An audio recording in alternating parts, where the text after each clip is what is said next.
They were sick psychopaths do not get pleasure of killing other people. That sounds good, baby. We're gonna go down in history. We're gonna be just like Scream, except real life terms. So that was largely what Tori brought into my life, was that movie Scream. I remember that I went to his house and he had this extensive DVD collection. I was like blown away by it because I thought it was really interesting. He had all these DVDs, and so basically we started talking about Scream, and then we started talking about other movies, and then like the whole like Scream thing was just kind of what we talked about, but it was more just like two kids and their favorite movie. It wasn't anything that was serious or weird until like the very end of our friendship out there. We're gonna be murderers, baby. like let's see, Ted Bundy, like the Hillside Strangler, the Zodiac Killer. Most people are more amateurs compared to what we're gonna be. Just killed Cassie. We just left her house. This is not a fucking joke. I'm sick. I stabbed her in the throat and I saw her lifeless body just disappear. Dude, I just killed Cassie. Hi, Sophia. The clip you've just seen is taken from a series of homemade videos recorded by two How are you? 16-year-old killers. Just moments before the camera started rolling, they brutally murdered their friend and classmate, 16-year-old Cassie Stoddart. Oh, hello, Cassie. I'm getting you on tape, okay? I'm doing well, thank you. Yeah, see ya. Brian Draper, one half of the infamous murder duo from Pocatello, Idaho, now 33 years old, is serving a life sentence for his crimes and has agreed to an exclusive interview with eWoo. While Tori Adamczyk, the other half of the duo, never responded to our queries, Brian was willing to speak with us in an exclusive interview 17 years after Cassie's murder. I would love the opportunity to experience life in society again when I lost everything, and I hate that like another person had to lose their life. Yeah, But that's not gonna happen. it's created a person in me that I never thought I could ever. Pretty amazing. achieve. Just finished And I some really new hope that, drawings and I'm now gonna be in chilling. prison Oh, for that's my life, and fun. I really hope that Very cool. at the Are you end gonna of my post life, them? I can say, hey man, I did something horrible when I was I would 16 like to years see old, but I them. tried as hard as I could for as long as I What were you could working on? to live a Was good it like a life. commission The or just for following fun? interview has been analyzed by a qualified team, including a licensed professional counselor and a former detective, former licensed polygraph examiner, and former hostage negotiation commander and instructor. To get Brian comfortable talking to us, we started with the basics of his background, asking him about his early childhood and how he ended up living in Pocatello. Basically, I grew up in white Mormon suburbia. I live in Sandy, Utah, and then I moved to Pocatello, Idaho when I believe I was 12 when we moved there. Commissions, Twitch Extremely panels. sheltered, Okay, that's cool. Life, and I was very limited Very in my fun. experiences and I need to work on mine. all of that. So I don't have grew up any and I was panels very, right now. I've always been a very private person. I enjoy my privacy. I enjoy being alone, and but I had a really good childhood. I mean, I had good parents. My dad was always gone though. I was a kid, and so I didn't really have a good father figure growing up. It's not that my dad wasn't. Yeah, you should draw some. Yeah, I was thinking about it, but I'm hit like a creative block right now. I'm not really sure why. I was largely raised by just my mother. I and did a bunch of she was artwork good for at all the my so boyfriend's largely channel, and for some reason that felt like super easy. And then when it comes to my own channel, So that's kind of how my life was growing I up. have no idea what to do. But we moved to Pocatello when I was 12 or 13, and I think the transition into junior high school and high school is where things started to kind of fall apart, and it really exposed all of the gaps I had in my development and all my vulnerabilities. I think that's what really did it. Is when you're a kid, you're unlike elementary school. Everything is very easy and simple, and as you get older, things get a lot more complicated as your social network gets more You complicated. may have saw the Venom panel I Really recently Tori posted. It was my kind of most exposed all favorite my one. Let me difficulties and check. my I know I vulnerabilities saw as I got older. I think Deadpool and I that's thought that largely looked how it cool. started, is just that transition into He was adolescence. cool. We asked Brian what his relationship with his parents was like. I mean, my mother is extremely affectionate, and she taught me to be affectionate as well. And she's very, kind, and everyone who meets her absolutely adores her. And I love her to death, man. She's awesome. She's a great person. And Oh yeah, I mean, he's dope. busy He's all so the time. She was cute. stressed out, and so I love I don't him. want to speak ill of my mother because I love my mother with all my heart, and she did the best she could. But there's lots of things On the that I little could have learned, Spider-Man. and things that she could have done These are differently. cute. But that's every parent, right? I think that right? And I was actually adopted. God, I was this kid adopted was at birth. adopted, and he So the dream of still having a turned mom out has been like bad my by a family that behind wanted my him. childhood is when my dad came home. I was able to hang out with him. So, but yeah, that's my mom and dad were. They always fought. They were never really affectionate with each other. They tried, but yeah. And my sister, I have a sister who's now, she's 30 now. Her name's Tiffany. She was like 12 when I was arrested, so she's really growing up. But we were really close, and I love my sister. And the commonplace stuff of kids and their siblings fighting and arguing is it's pretty normal stuff. Brian is quick to mention an absent father and describes his mother as doing the best she could, even though she made mistakes. This may mean that he's trying to appear as though he's not blaming his parents, while at the same time leaving us to draw our own conclusions that they created an environment leading to him being too sheltered. It's possible that in his mind this is true, or it could be seen as an attempt at manipulation. What Brian says here about his sister Tiffany eerily echoes what Andrew Stoddard said about his sister Cassie in an interview given in 2016. He stated, "Me and her were always into the same stuff and going to the same places. We did everything together even though we would argue and stuff, just like any other sibling. I just miss having my sister right there, a grade above me. I felt like I was always a step behind her looking up to her. She really was a role model. She was really smart, doing good, and had a lot going for her." We asked Brian if he always knew he was adopted. No, I didn't. So basically, when I was 10 years old, my mom actually took me out to lunch, and she told me that I came from a different mommy, is how she said it. And so I didn't even know what that meant exactly. She said that while I was in heaven, I chose her instead of my biological mother. And so I thought, okay, so you're my mom. So all I knew about my biological mother was that she was only 13 when she had me, and her name was, and that's all I knew. So basically, when I was arrested, I got this letter from the, and automatically I thought, oh my God, this is her. And we had like a correspondence for a while, and then she disappeared again. But had a very brief relationship with her after I was arrested. Our next questions delved into how Brian met Tori and their relationship. Notice how Brian references Cassie in this section, as it's the one and only time he refers to her specifically in this interview. So I only met Tori. I knew Tori for a couple months, basically. So that's at the very end of my time on the outside is when I met Tori. So I met him. It was Brown Sugar Cindy, what's up? How are you? And I wasn't his friend at first. When I first met him, I didn't like him. He was very arrogant, and I thought he was like a popular kid. So I didn't really have a connection to him at first, and he was mean. Ironically enough, he was mean to me. So we didn't have a connection for the first, half of that year.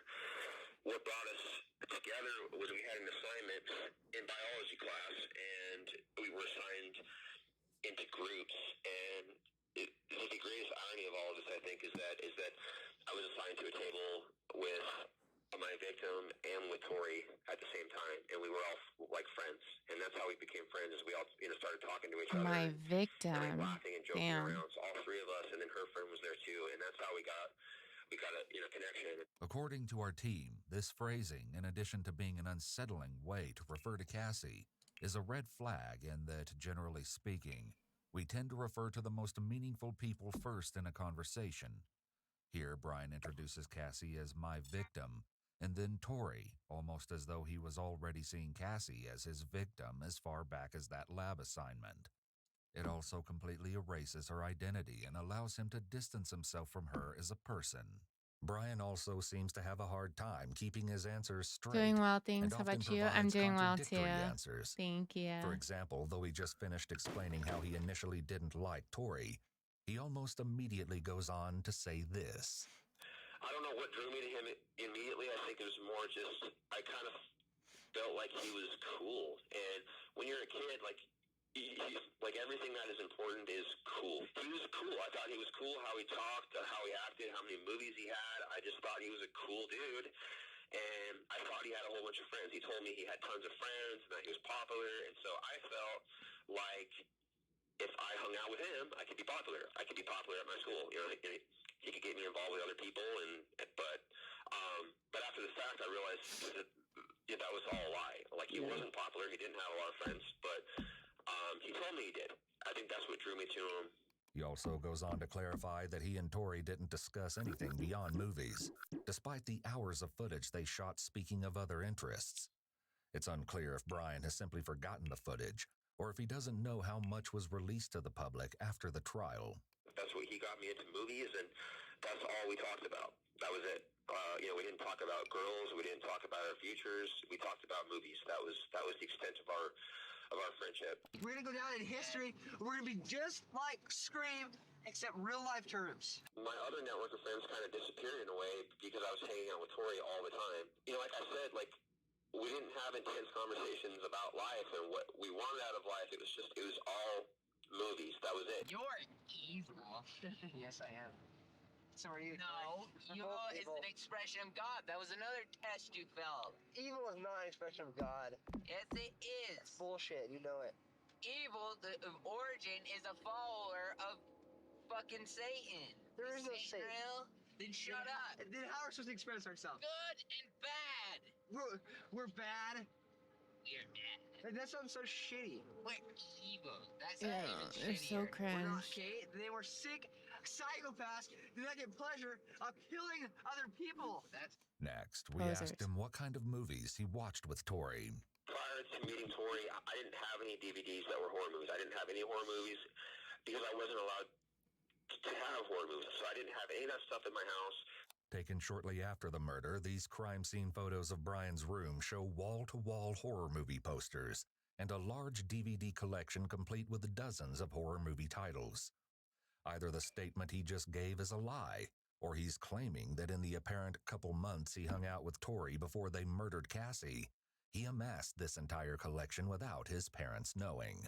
But he got me into that stuff. I had known about it, as a kid, and I was kind of thought it was cool to watch Friday the 13th. I thought it was a cool movie. I saw it on TV, of course, DVD. But so, I kind of thought they were cool movies. And so but I didn't know anything about Scream or anything. And so that was largely what Tori brought into my life was that movie Scream. And so I remember that I went to his house and he had this extensive DVD collection. I was blown away by it because I thought it was really interesting. He had all these DVDs. And so basically we started talking about Scream. And then we started talking about other movies. And then the whole Scream thing was just, kind of what we talked about. But it was more just two kids in their favorite movie. It wasn't anything that was, serious or weird until the very end of our friendship out there. So it was, it's all just normal stuff. Gave us a chance to just, kind of escape into our own reality, I guess is how it started. One of the many interesting answers Brian gave us was when we asked him if there were any red flags he was exhibiting that he thought other people could have noticed. Oh, absolutely. So basically, when I entered my junior year in high school, I completely copied the identity of the Columbine High School shooters. So I copied how they dressed, how they talked, what kind of music they listened to.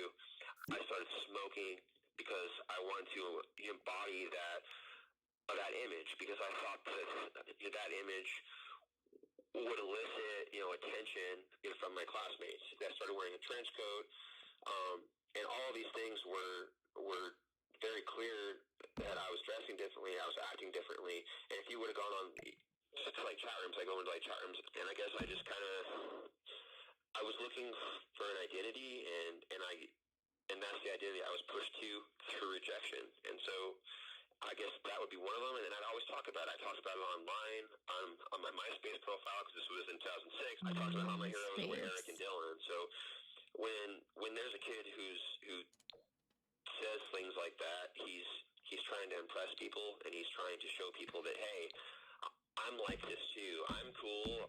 I'm powerful. I can do something like this too. So, respect me. And I think that all those things came into play, and they weren't talked about, So, but yeah, I could have absolutely, I think. And there's a lot of times where I said really dumb things in class that, I think if one individual would have gone to a school resource officer and said, hey, Brian Draper said these things, I think that would have been enough to scare me straight and be like, what am I doing? I'm getting in serious trouble. This is stupid. But that never happened. Brian's behavior was reported at least twice. Fellow students at his middle school reported that Brian and another student were planning a school shooting. They advised the school administration that Brian and the other student were obsessed with Columbine and were planning a similar attack. In one of the two reports, Brian was allegedly planning to bring a gun to the next school dance and had even mimicked shooting people at the previous dance. Brian was disciplined and referred for counseling and ended up switching to an alternative school. This is still a remarkable amount of focus on himself and how others could have stopped him from making his choices. While it's typical for teenagers to be more self-involved and narcissistic than other age groups, and while personality disorders are not typically diagnosed until after the age of 18, if certain traits are exaggerated in adolescence, this can be a red flag for a burgeoning personality disorder. Next, we asked why he was obsessed with the Columbine shooters. I think largely it was trying to get noticed by my peers, and so I think when I entered junior high school and high school, I kind of got swallowed up in the environment where I didn't have a lot of friends, I didn't have a good social network, and I was kind of pushed aside, and that made me frustrated, and I didn't have the social skills to kind of create the life I wanted, so I got frustrated, and so I tried to get noticed, and that's what all it was about. It was trying to get noticed, and that failed. And so I tried all of these things, and I just got pushed, I guess, further and further into the fringes, and that's when I remembered Columbine. I remember hearing about Columbine when I was younger, and I started going online and researching it, and this gave me, it was a very huge, extreme example of what a kid can do at his school to be noticed and be important. And so that's what drew me to it at That doesn't make you first, I important. believe, and then I kind of felt Delusional. like I was part of a club because I was interested in these things for a reason. I'm part of this club. I'm part of these people. I'm an elite person. I'm strong. I'm powerful. I'm a man. And so I started, dressing like them. I started acting like them because I had no idea who Brian Draper was. And that's, unfortunately, I was pushed into that role, and it's my own fault.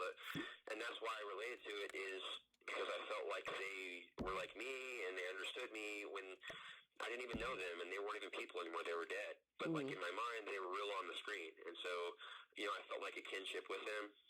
It's one of those things that makes me frustrated now because of what they did and all the damage they caused. But when you're a kid, you don't really understand about the whole damage you're causing. You just understand it in terms of, is it cool? Can it get me noticed? And that's all you think about. That's it. The use of statements such as, I'm an elite person, I'm strong, I'm powerful, indicate an obsession with being seen as an elite person, and also aligns with certain aspects of narcissistic personality disorder. Brian mentioned that he and Tori used to break into homes, and we asked him if the purpose of this was to scare people. No, it was more like we'd go to a house and we'd drive around and we'd film and we would act like we were about to do this huge thing. Hopefully we don't have to get and failures stuff like that. Yeah. We've probably tried maybe 10 times. They've never been on the road, so. Well, when they have, their parents show up. He's always patient, We would do that for about 2 weeks. We were doing that. And I think the more we did that, the more crazy it got to where it was, well, how about we go into a house? And so then we actually went into a house once. I'm not going to say whose it was. We went into a house and then we left. We didn't do anything. And so. And we were patient and never getting paid off because I missed him so long. So we got it. I probably all worked out now. So. It was like a thing where it was just one step after another where it just became worse and worse and worse, where then all of a sudden we're in this other house and our friends are upstairs and we're in the basement, and then it's, oh my God, like we're actually doing a crime now. It's reality. So Brian and Tori started with smaller scale crimes that they were easily able to get away with. It's not uncommon that someone will continue to escalate their behavior to test the limits of what they can and cannot get away with, and also as a way to desensitize themselves for bigger, riskier plans. With this in mind, we asked how and when the topic of murdering someone first came up. Well, it seemed like it was very spontaneous, so we were skipping an assembly in junior year. We were friends over the summer. That's when we became friends, I guess, is during those 3 months. I spent every day with him, all day with him, and I neglected to all my other friends. But so basically, we were skipping an orientation assembly, I believe, in junior year of high school, and we were hiding out in the bathroom because it was a requirement. You had to go to it. So we skipped it, and we were hiding out in the bathroom. We were kind of like mimicking, like, you know, the actual movie Scream, and he just, like, out of the blue said, "Brian, have you ever, like, thought about doing something actually, like, real?" At this point in my life, this is a very complicated issue, but at this point in my life, I had been, like, reading about the Columbine High School shooting, and so I had been delving into that. And so when he asked me that, I said, "Yeah, I've been, you know, I thought about you know, about the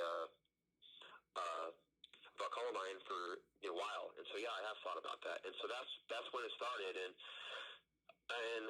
I mean, it goes deeper than that. It goes deeper than that. It's just where I was in the very vulnerable place in my life where, and so the worst actual possible thing that could have happened to me is meeting Tori. And I'm not blaming it on Tori. That was the actual tipping point that pushed all of this into reality instead of just stupid adolescent fantasy. It became reality, and that's because we came together at the worst possible time. And so, but that's what happened, and that was probably in August of 2006, I'd say. He just asked me, and then I said, "Yeah, I have thought about it." And then we started going to his house, and we put our own lives into a movie. And so we said, like, who are the characters? And so our characters were our friends. And so our friends were characters in the movie, and our classmates were characters. And that's how it all started, is we took, like, the movie Scream and we put it into our lives. It wasn't really real yet. It was like a fantasy. But that's how it started. Ori, September 22nd, 2006. Skipping our 4th hour. We're writing our plan right now for tonight. It's gonna be cool. I'm sorry. I'm sorry, Cassie's family. She had number one. We have to stick with the plan. She's perfect, so she's gonna die. The time is 9:50, September 22nd, 2006. Unfortunately, we have the grueling past. I hate this guy. We were there for an hour. I love The greatest rock band we ever. lived this for a long They time. think they're Of her so cousin, cool. Cass 2006. Floyd, before we commit the ultimate crime of murder. We waited this for a long time. A long time. On Sunday, September 24th, 2006, the Contreras' 13-year-old daughter walked into the family living room and discovered the bloating and bloodied body of her cousin, Cassie Stoddart. Frank Contreras and his wife Allison, Cassie's uncle and aunt, had left the responsible 16-year-old to house sit for the weekend and never imagined the horrors that would take place the Friday night they left. Cassie had invited over her boyfriend Matt and 2 friends, Brian and Tori, to watch a movie together, Kill Bill Volume 2. When the boys arrived, they familiarized themselves with the layout of the house. The 4 teens then put on the movie and hung out in the living room until approximately 9:45, when Brian and Tori said they needed to leave. They left a door open and snuck back in, turning the power on and off to try to coax Matt and Cassie to come downstairs. When Matt's mother came to pick him up just a few minutes later, they offered to take Cassie with them. However, she decided to remain at the house to watch over the animals. Tori and Brian, after a prolonged bout of terrorizing Cassie, would don red and white masks and corner her in the Contreras' living room, stabbing her 29 times in the chest and neck. We just killed Cassie. We just left her house. This is not a fucking joke. I'm sick. I stabbed her in the throat and I saw her lifeless body just disappear. Dude, I just killed Cassie. Oh, fuck. That felt like fucking real. Hi, You Olive. so How are fast the you? fuck up. We gotta get our act straight. The 13-year-old cousin who discovered Cassie's body would later develop depression, as did Frank and Allison. Frank said of their home, "We just never went back in that living room. It was our dream home, and it turned into a nightmare." Andrew Stoddart, Cassie's brother, says the tragedy affected the rest of the family about the same. "We all had different things that bothered us. It took us years before we could even talk about it." Just moving. I thought it was like this. I thought it was joking, like yeah, they're trying to, he's trying to spot it or it's not fake at all. He said, we have to kill her. I can't believe I did this. And he said, we have to kill her. And so we stabbed it out of the way. And then he just kept, I heard it go in. I heard his chest, like, pound on his chest. It was supposed to happen. It was supposed to be a joke. Oh, stop. Oh my God. He's not sorry. He's not sad. He's not crying. Next, we You're asked Brian pathetic. if he I ever spit discussed on with Tori you. what they would do if they ever got Ugh! caught. Nope, I never talked about those things, never thought about those things.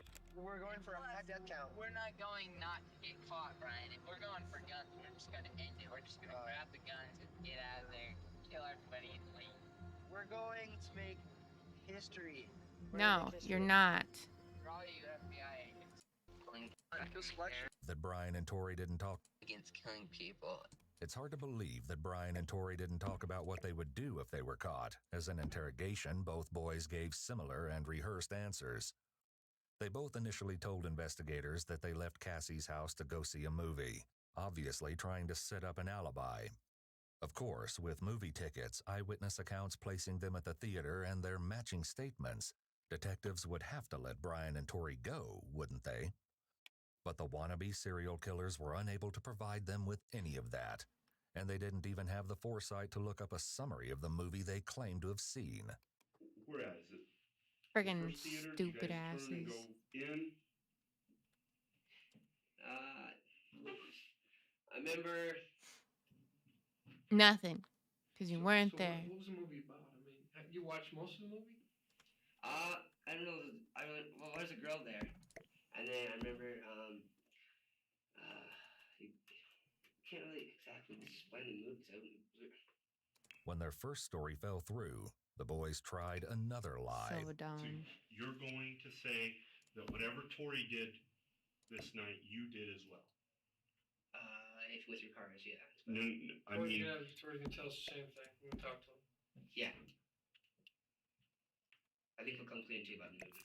So what was the purpose of parking there? We were scoping the neighborhood Why? because we were planning to go through cars. When you say go through cars, what do you mean?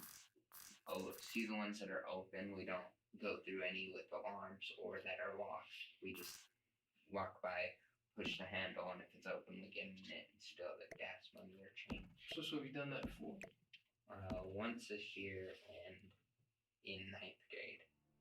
We're gonna be murderers. Like, let's see, Ted Bundy, like the Hillside Strangler, No. the Zodiac Killer.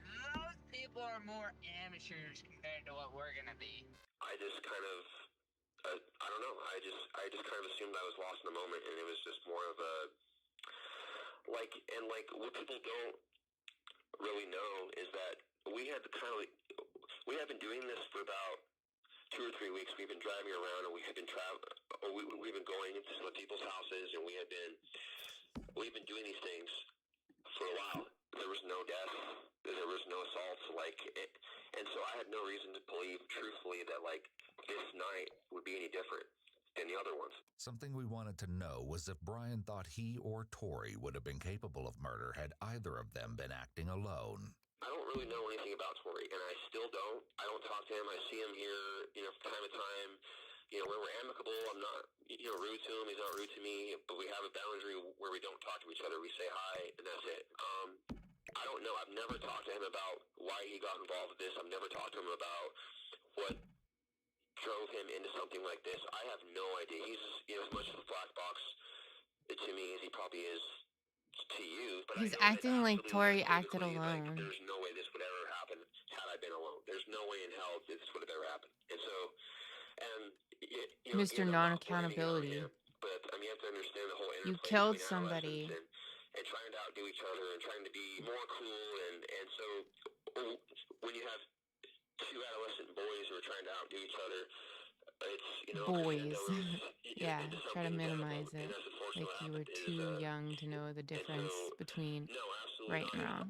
Had I not met Tori Adamson, this would have never happened. This answer does beg the question that if Brian wouldn't have committed this murder on his own, would his fantasies have played out in another way? It's quite possible that something more aligned with Columbine could have occurred. Next, we asked Brian if he thought watching horror movies influenced him, and if he believed he would have committed murder without watching them. Well, I absolutely would not have dressed up in a costume and gone to a house with a knife. Yeah, I think kids actually follow templates of what's there before Oh, them. So I think we see a lot please. of school shootings now because school shootings exist in the first place. I think kids are drawn to what other kids have done before, and so I think why I watched Scream, and I only watched Scream 1 because Scream 1 was set in high school. I was able to put my own life, I guess, into the movie and apply it to my life in a way that made me feel like I was significant. Had there been no Scream, then yeah, I think I would have probably been led down, a different path. But I don't think that movies cause any of these kinds of things. Obviously, I'm not a behavioral psychologist and I'm not a scientist, so I couldn't tell you exactly like how it influences people. But I can tell you that like it just gives you a template to what you can follow, and so that's what I can tell you. But I think largely it's it's kind of like cops and robbers in the old days when you're in the 50s. Yeah. Your kids were cowboys. They had cap guns, and they chased around the other friends with cap guns, and they would embody those movies that they watched. So I think that's kind of how it happened. You translate that into modern terms. I think that's what happened here. Is it was kind of like play. It was kind of posturing, and it just kind of got, like I said, it just it's a complicated interplay between us, and it came out as we were trying to outdo each other. And so it was an extreme to another extreme until the extreme became what happened that night. Notice how much Brian is stuttering on this answer, and the large spaces here, the deflection to "I'm not a behavioral psychologist." He doesn't seem to want to answer the question. He's not willing to blame it on the movie, but doesn't seem to want to take full accountability for his actions. It's also interesting to note here that while Brian says he would never have gone to the scene wearing a costume and wielding a knife, he doesn't say he wouldn't have stabbed one of his peers. This same point is highlighted here when we asked him if there was anything he wanted to go back and tell his 16-year-old self. Stop doing what you're doing. Like, you're being a weirdo and you're falling into a trap, and get out of it now. Step out of your bubble. Meet new people. Like that would be number one, is just meet new people. Like, we close ourselves off to so much that So he wouldn't tell himself not to kill miss somebody. out on so much opportunity. And so I Noted. had so many times that I could have hung out with new friends, and I could have tried new activities. You could and I didn't, explicitly because I tell was so yourself, comfortable don't being kill one of miserable, your and I was friends. so comfortable Don't murder anybody. in my own little dark room. But and, nah, and in the his only way greatest out of that is fantasy to of open the going door back and just being step able out to and go try new speak things. to And his so I was 16-year-old terrified self, of rejection. So there was a girl he I had a crush still on, I'm not wouldn't gonna say tell her name, himself and not to kill instead her. of going and talking to her, I was so mad at myself because I didn't have the courage to do that I stewed on it, and I got mad, and I got angry, and I got envious of everybody else around me because they had girlfriends. Why can't I have a girlfriend? Well, I didn't have a girlfriend because I What was are you too talking afraid to about? go out there and take chances and talk to girls, and you might get rejected. So what? That's life, buddy. So I wish I could just go back and tell myself, dude, live your life, step out of your comfort zone, and take some chances. Not "don't kill Cassie," but stop being a weirdo. It's also important This to point guy's an out here that absolute one of the joke. motives mentioned during Brian's trial was that he had an He unrequited is crush right on where he Cassie Stoddard, belongs. and that was why he selected her and her boyfriend. Our next few questions focused on Tori, as he'd been moved to the same correctional facility as Brian. We also asked whether Brian That's wanted crazy to that they're in the comment same on the book place Tori's mother had and written. that they see each other. The book, titled The Guilty Innocent, is a take on Tori's role in the crime as being a, quote, completely non-willing and passive innocent party. In her book, Tori's mother wrote, "I asked to see Tori, and Sean and I were led back to the room where he had been interviewed. There he was, my baby, alone, scared, terrified." Dad, I think we owe it to you at this point to find out what we know at this point. Yeah. And there's just no easy way to tell you this. Terrified of being held accountable do for his know own actions. That Tori and Imagine. Brian have gone back in the house. Okay, we do know that they murdered Cassie. Our first victim is going to be Cassie Stoddard. She's going to be alone in a big, dark house out in the middle of nowhere. How perfect can you get? I mean, like, holy shit, dude. I'm horny just thinking about it. Hell yeah. I think Ew. where we're different Disgusting. is You're disgusting. I was trying to be something I wasn't, and he was trying to have the courage to be who he was. That's what I think it was. And that's why I have remorse, is because I was stepping into a world that I didn't understand or want, but I thought that I did because I wanted to be noticed by my peers and I wanted to feel important. Liar. And it He's has a liar. nothing to do with wanting to be famous. Everyone thinks I want to be famous. That has nothing to do with it. We're going to make history. Yeah, I've always seriously. wanted to make a mark on the world and stuff. And this is a good way to do it. I wanted This to guy is be an absolute joke. noticed at my school. Like, that's pretty much where my life was at school, and that was it. It's important to note that Brian's next claim hasn't been proven to be true, and it can't be corroborated by anyone else, making it just his opinion. So Tori, I don't know. I talked to him. He got to this institution in 2015 or 16, I believe, and I wanted to speak to him so that we could be amicable and just kind of live here, coexist here on our own. And so I did actually talk to him for about probably 30 minutes, and we discussed that because I actually got a copy of her book. I was actually donated to me anonymously, and I don't know who sent it to me, but I actually had a copy of her book, Guilty Innocent, I think is what it's called, and I read chunks of it. I didn't read all of it, but I asked him about that, and he said, "Well, what would you do? Like, your son's in prison, and he has life in prison. Like, what would you do?" And what I asked him is, "Have you confessed?" And he said this to me on that day, that he told his mom that he took part in the crime as well, and that he's guilty as well. That's what I can tell you. Perhaps Tori's mom doesn't believe his alleged confession to her, since she already doesn't believe her son's statements that he killed Cassie, which Brian and Tori recorded themselves on video. Again, there's no evidence of this conversation taking place between Tori and his mother, as this is information only from Brian. I don't know where he's at in his journey now, if he's remorseful or not. I don't know if he's capable of being remorseful. I have no idea. An interesting note about this last observation from Brian is that throughout our entire interview, he doesn't explicitly say that he's remorseful about killing Cassie. Instead, only saying he has remorse. The closest he comes is this statement here. But as an adult and as a man, I've had experiences. I've lived, I've learned, I've loved, and I've made it through it. And I wish so badly that it didn't have to take, a person dying for me to actually understand that, oh my God, like, She didn't die. You murdered her. I had to learn the hardest way possible, and I lost everything. And I hate that, like, Her life was person had to lose their taken life, but by you. created a person in me that I never thought I could ever, achieve. Yeah, You yeah. see, however, Brian is not the one who lost everything. He still has his life, his health, his family, and hope for the future. Cassie Stoddard is the one who lost everything the night Brian and Tori murdered her. Additionally, the phrasing "another person had to lose their life" makes it sound more like a drunk driving accident than the intensely planned and practiced thrill kill Brian committed. He also gives an interesting answer to our question about whether or not he thinks he deserves his sentence of life in prison. I really struggle with that. I don't know if it's for me to really say, because obviously I'm extremely biased. I don't know exactly.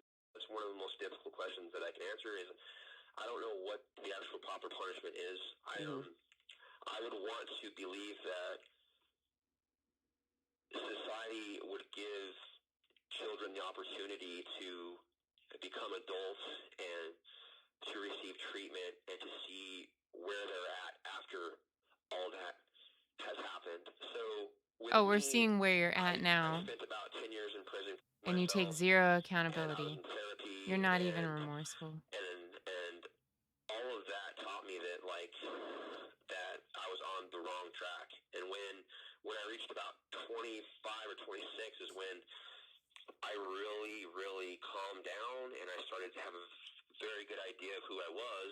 And at the time, I was reading a lot of books on adolescence, and that's actually around the time when adolescence ends.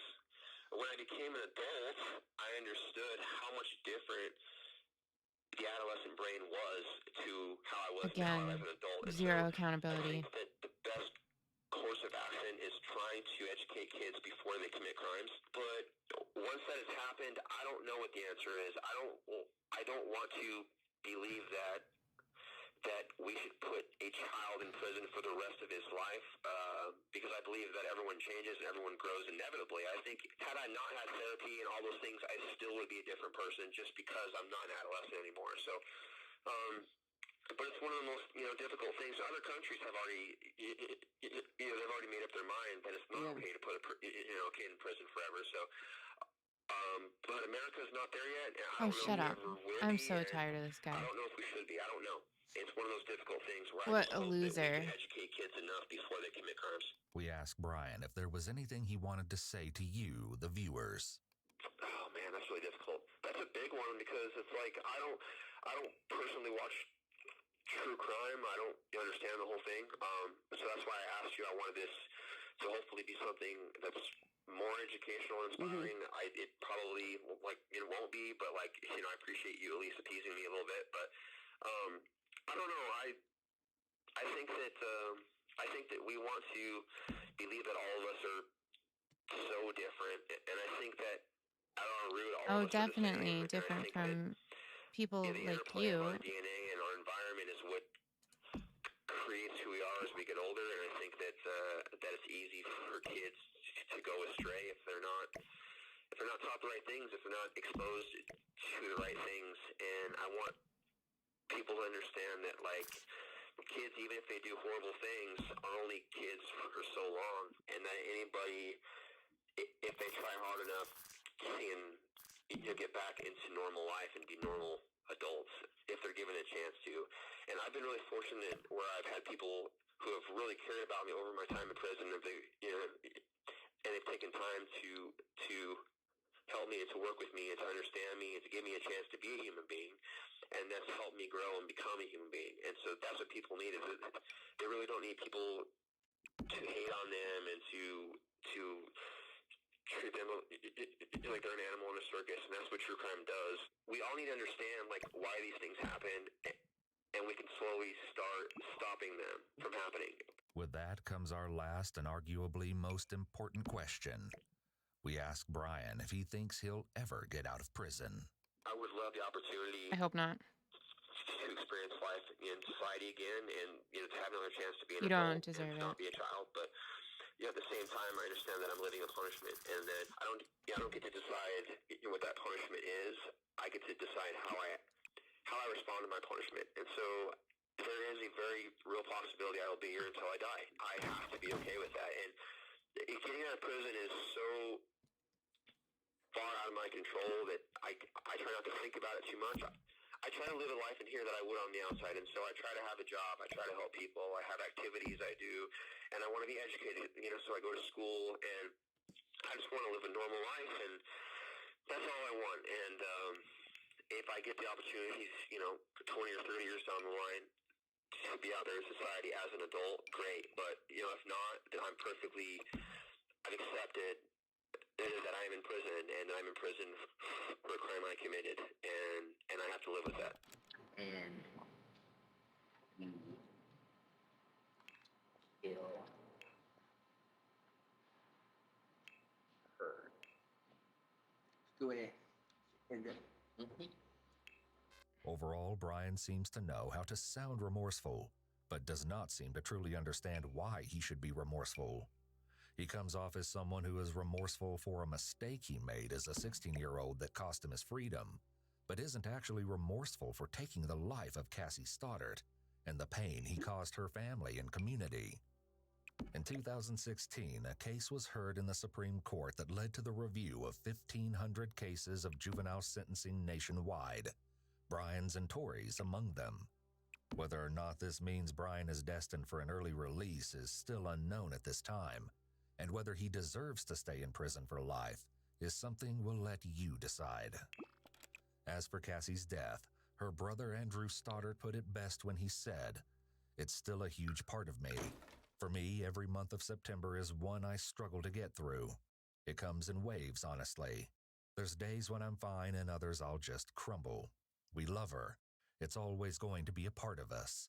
Nobody should ever have to go through this."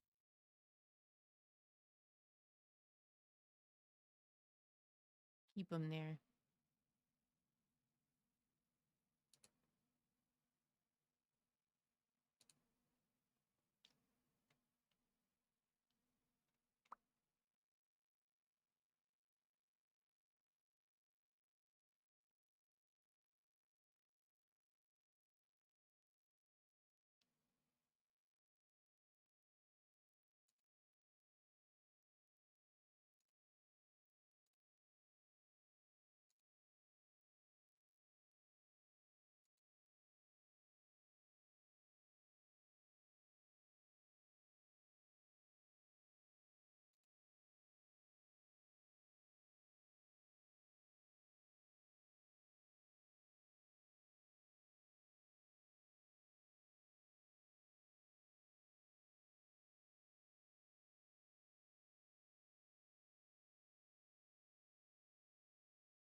The following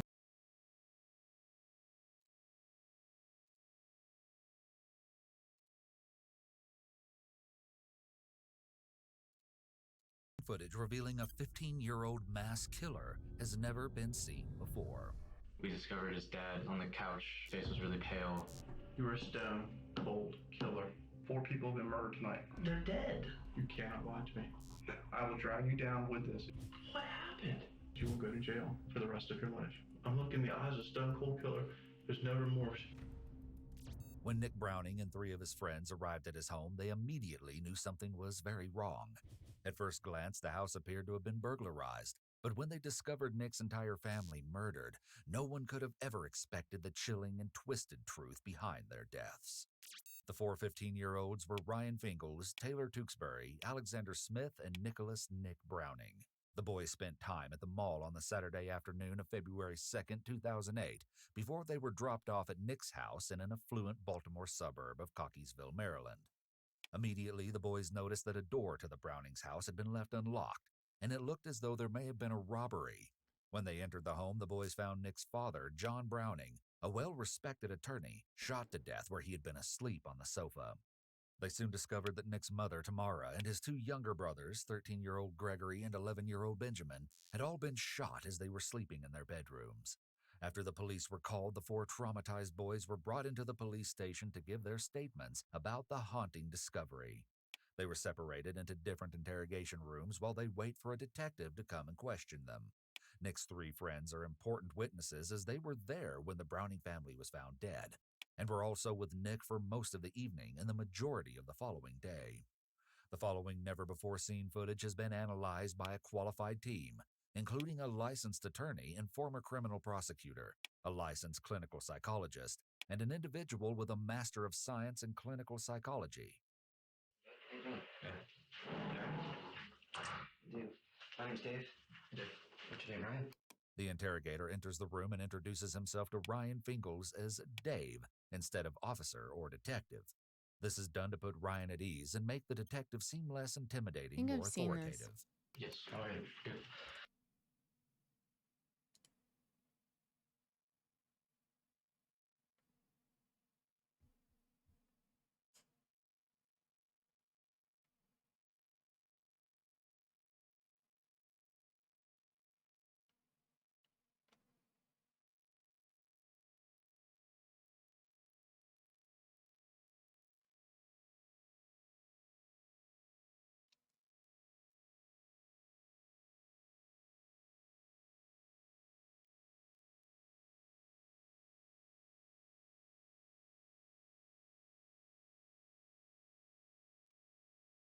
He's an idiot.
My mom puts dinner on the table. Oh. I'm asking you.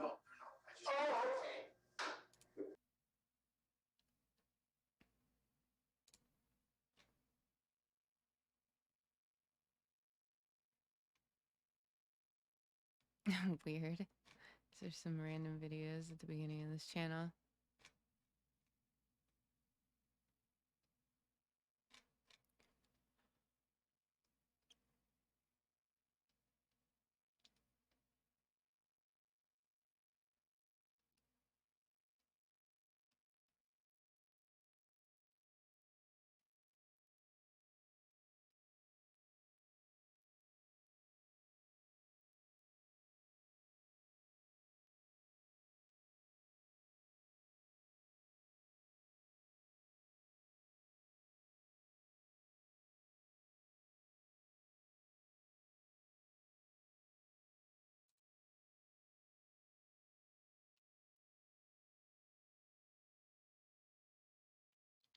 You're possessed. Just the way you act, you know? And he agreed. Like, yeah, I do feel like I have two horns coming out. I feel like I have the devil in me.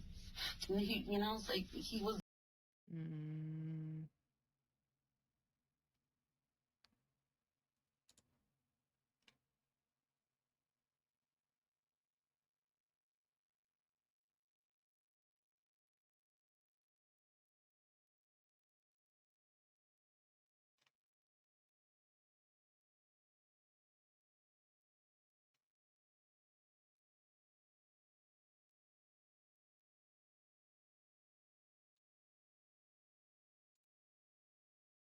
Here, bring mine back.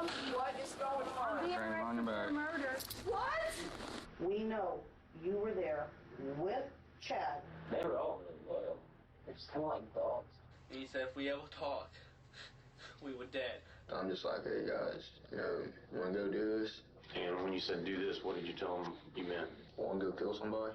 I don't know what to do. Do what? Just call Grandma and Grandpa and tell them that they need to go away. Marred by a history of mental health struggles and attempts at taking her own life, a young teenage girl's family fears the worst when she goes missing in Pinckneyville, Illinois. But in a textbook example of reality being Hello, my stranger name than is- fiction, the Stevens family couldn't have dreamed of a worse scenario than the one that was about to unfold, even under those circumstances.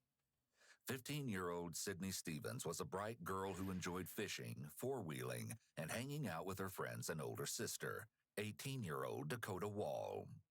From the outside looking in, it appeared that Sydney was living a rather normal life. But underneath the surface, things were anything but ordinary.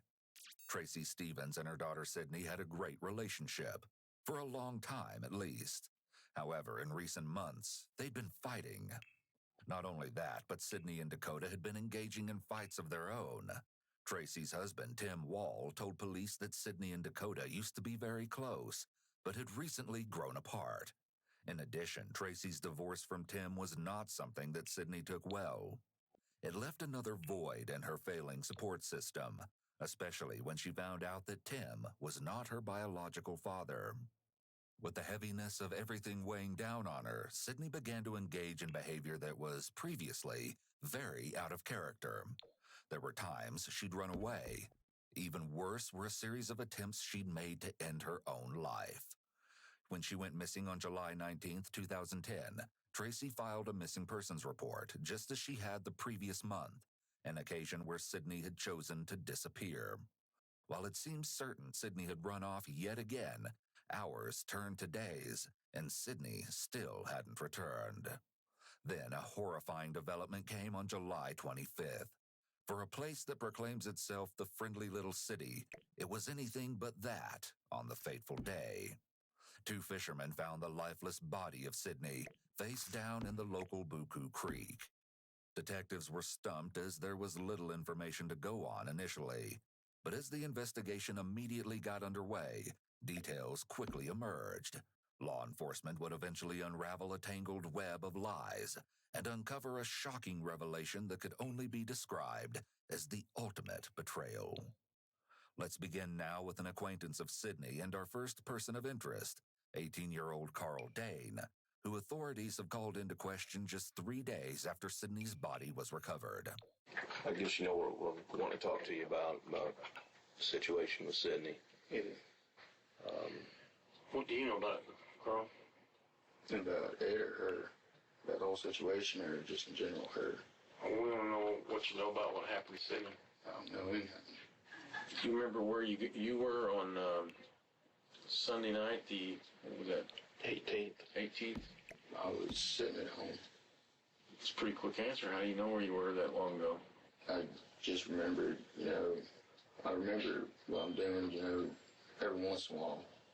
Most people who are being honest have a reasonable memory. When suspects have a memory of extremes, detectives will see that as a red flag for deception. For example, if a suspect remembers what they were doing on an ordinary day 2 months ago, that is unusual. Going for the other extreme, if a suspect can't remember what they did yesterday, that's also unusual.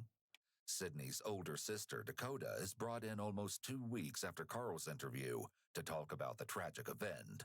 While getting settled, the detective, Janice Barber, informs Dakota that she's from Chester, Illinois, and relays that it isn't unusual for her to help out with major cases from other towns. Can you tell me about your and Sydney's relationship? Well, we got along great till puberty. Then it was the don't touch my stuff, I hate you, fall off the face of the earth kind of thing.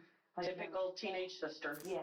Things. But, we got along great unless I was on my period or she was on her period. Then we absolutely did not want to be around each other. Sure. But other than that, got along great unless she was trying to take my stuff and we were fighting about chores or something. So let's talk about Sydney and her disappearing. Her disappearance is what everybody originally thought it was. Mm-hmm. Where were you when you were notified of her disappearance? I was at my boyfriend's house. And who's your boyfriend? Chad Bennett. Okay. Last time you saw Sydney?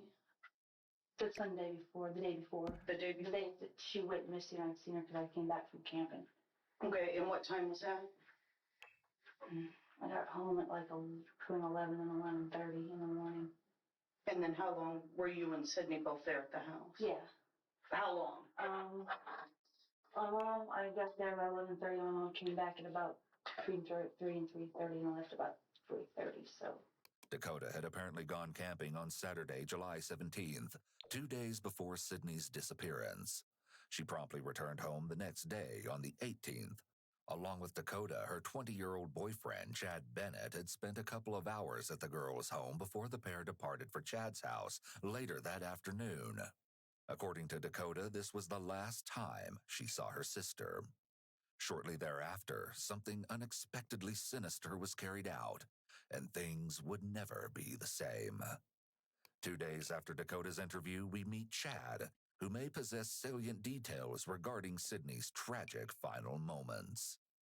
The detective begins by shaking Chad's hand, a gesture of respect, likely aimed at building a positive rapport. Chad sits slumped over with his legs spread apart, coming across as unaffected by the circumstances. Then again, this may be a comfortable position.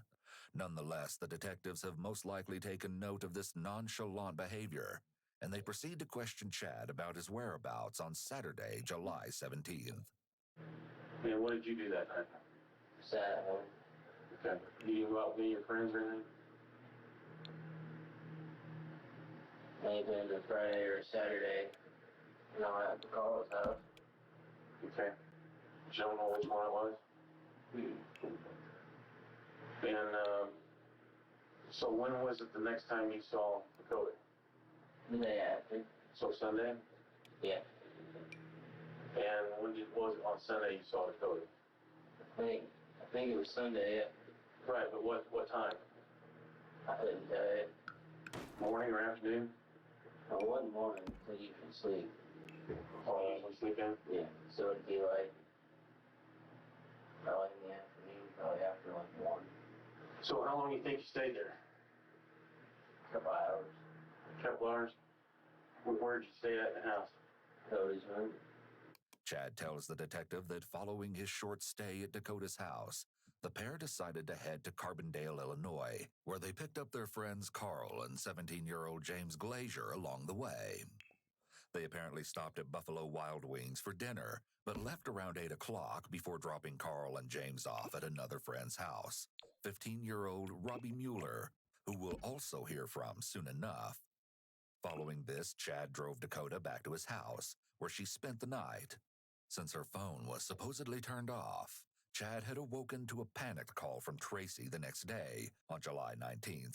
Tracy asked that he inform Dakota that Sydney had once again gone missing.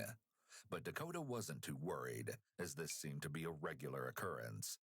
However, when she returned home from Chad's shortly thereafter, it was clear that something was horribly wrong. We pick up where Dakota is detailing what happened on that unexpectedly harrowing day. So then you're at home about noon. Yeah. Then what proceeds from there? When I got home, when I got home, my mom asked me if it was me in the house. I was like, yeah. She's like, have you heard anything from Sydney or heard anyone that knew where Sydney is? I was like, no. She's like, well, I was told, which is one of her friends, that Corbin had seen her up at that lunch thing, the free lunch they do with one of the churches here. They had seen her up there. And she's like, and I went up there, and one of the ladies that was working there, they'd seen her walking uptown at about 7 o'clock in the morning by the high school with a lady that looked like she was about her late 20s, early 30s. She's like, do you know anyone that Sydney would know that's that age? I was like, no. I was like, I don't know names that with besides Carly and Jessica. And she was like, okay. And she's like, do you know? She's like, has anyone been on her MySpace or anything? I was like, no. So you would go and check on MySpace? Yeah, we were checking on MySpace every day to see if she'd gotten on. Okay. Because the last time she ran away, she kept getting on MySpace and making contact. Okay. And after a few days of her not making contact, that's when we thought there's something weird about this, something not right. When did you think something was weird and not right? Probably about Wednesday. Unfortunately, this gut instinct will prove to be terribly correct, though her family could not have foreseen the unimaginable circumstances of Sydney's last moments. Because me and my mom, Monday, a little bit after I came back, we went in her room to look to see if she took anything or if there was anything out of place. And we noticed this thing was knocked over, that plastic dresser, that there was papers scattered all over the floor, that her money was still there, and all the shoes were still there. And she's like, well, this is a little weird. She's like, but, maybe she just had the intentions of coming back. Tuesday, I do believe, was the day that we had noticed the drag marks. Because that's whenever we called the police station and they had Murray come down here, and Murray's like, well, it's just a chair being dragged across the rocks. But I was just like, well, that really doesn't explain drag marks in her bedroom. Was there a chair that had been moved?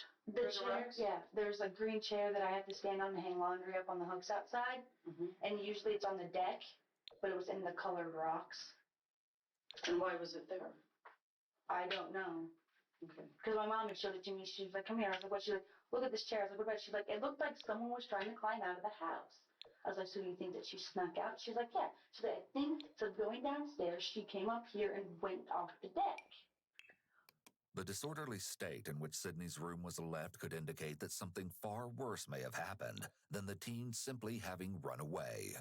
Dakota follows up by telling the detective that Chad had come over to the house on that same Tuesday, July 20th. The pair supposedly watched a movie before Chad left around noon for work. Did you guys ever talk about Sydney? He had asked if we had found anything out, and I was like, no. I was like, we haven't found her. And he was like, are you looking for her? I was like, yeah. I was like, we're trying to see if anyone's seen her or not. I was like, but we haven't, anyone's seen her. And he was like, oh. He's like, well, I hope you guys find her. He's like, because your mom's already taking this hard. I was like, yeah. I was like, just a little bit. Was he nervous? Mm-mm. How long have you and Chad been going on? A year and a half. Year and a half. I mean, you in love? Yeah. Yeah. The detective asks Dakota if she's ever gone through Chad's phone, to which she replies that she has only done so as a result of others speculating that he may have been cheating. What would happen if he was messing around on you? I'd be very, very, very upset. Very upset. Okay. Now that the detective has glimpsed a preview of Dakota and Chad's romance, she switches gears in an attempt to learn more about another union, one with a seemingly violent dynamic. So let's talk about Chad. There's Chad and Carl. Well, there's Carl and Robbie. And what's the other boy's name? James? James. Chad's pretty good friends with these three boys? I know he's good friends with Carl, but James, he just met. Apparently I've known James since I was little, but I don't remember it. Ever known James. Whenever my dad moved back here, James was always over at his house, and that's how Chad met him. So it had over years he met James. And then Turtle just moved here, and he met Turtle a couple months ago. Okay. So what's the deal with this? Explain this gang to me that they're all in. I have no clue. I find it stupid, and I told him that it's stupid because if you're gonna live in a town of 5,000 people where the majority of the people are prisoners, you don't have a gang. Okay. But they classify themselves as a gang. I'm not quite sure. I think something happened with the cops, and the cops started calling it a gang. Someone told the cops they were spray painting and getting illegal weapons and illegal drugs.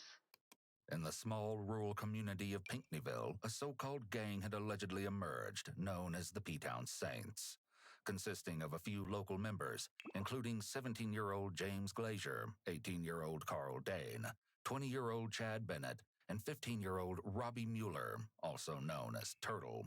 Numerous other young men were reportedly involved in the group, but the four named in particular will remain our focus.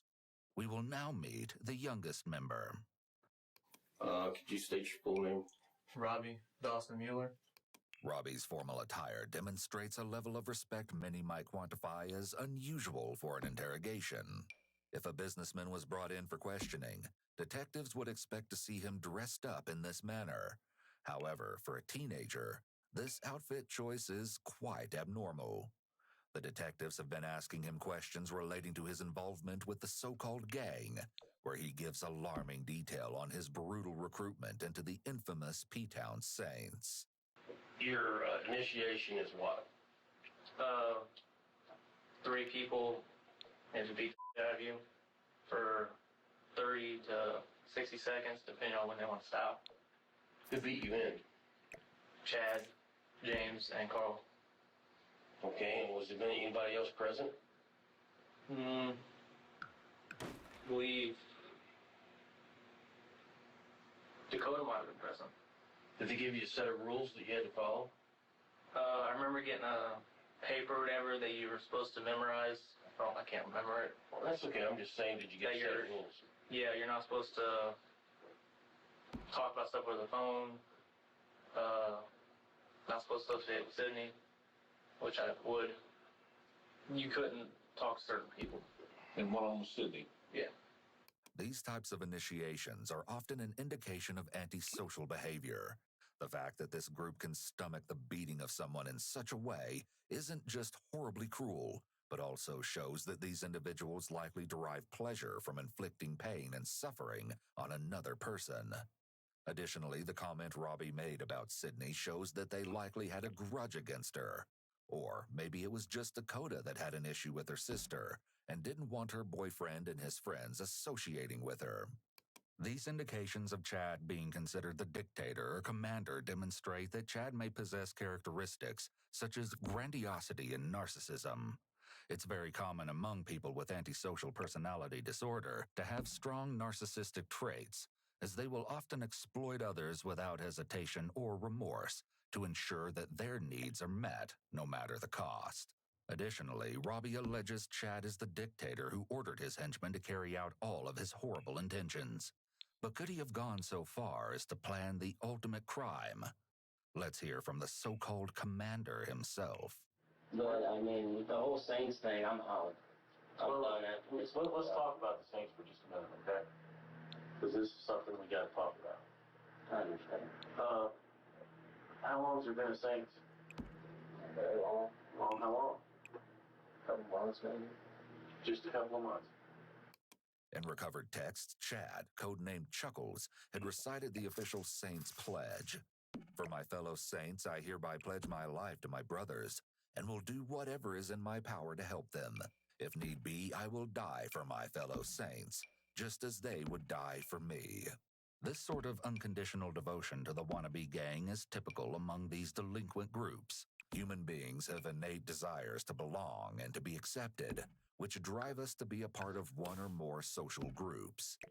We need to get together and protect each other, you know, do what friends are supposed to do. And, you know, that wasn't even really that long ago. Ganja Kings just went away. So originally you were Ganja Kings? Yeah.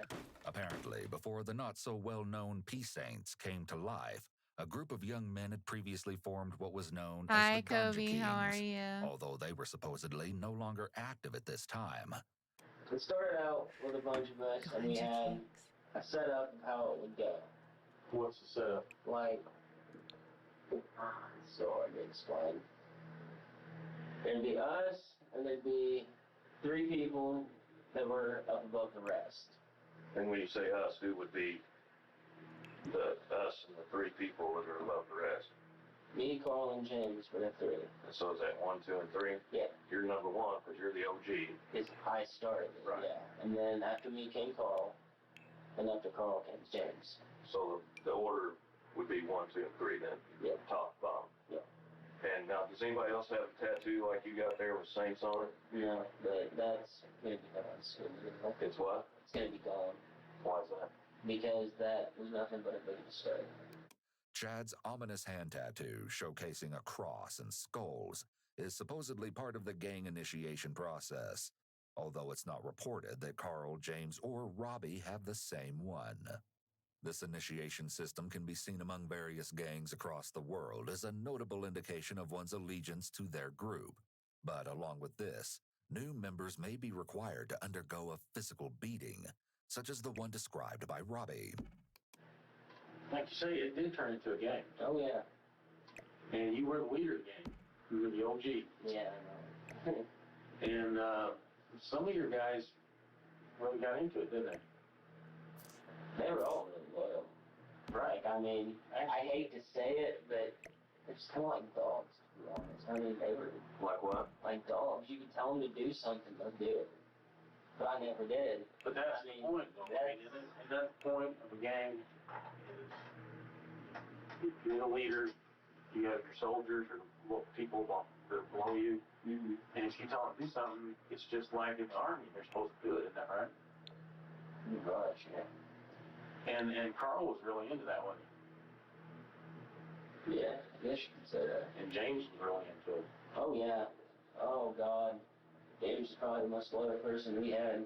People who have antisocial personality disorder with narcissistic traits have an excessive need for admiration. They'll often seek out people who will worship them to satisfy their grandiose sense of self-importance and preoccupation with power and control. Having these loyal young boys around him means that Chad was likely able to use them however he saw fit, even if it meant committing a crime or harming other people. Along with this, Chad's demeaning reference to the other members as dogs may be yet another indication of possible narcissism. People with antisocial personality disorder don't fully trust anyone in their lives. They're very cynical and often anticipate that others want to do them harm or betray them, even those closest to them. I guess I don't know what you would call those guys. Would you trust Carl and James to be truthful to you? Yeah. Why?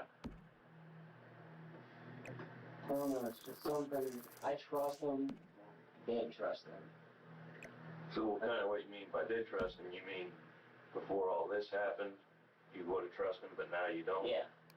Because Chad states that he doesn't trust the others as much, this may present the detectives with an additional tool of manipulation they can use against Chad later on. For example, to foster doubt surrounding his trust in Dakota and their relationship.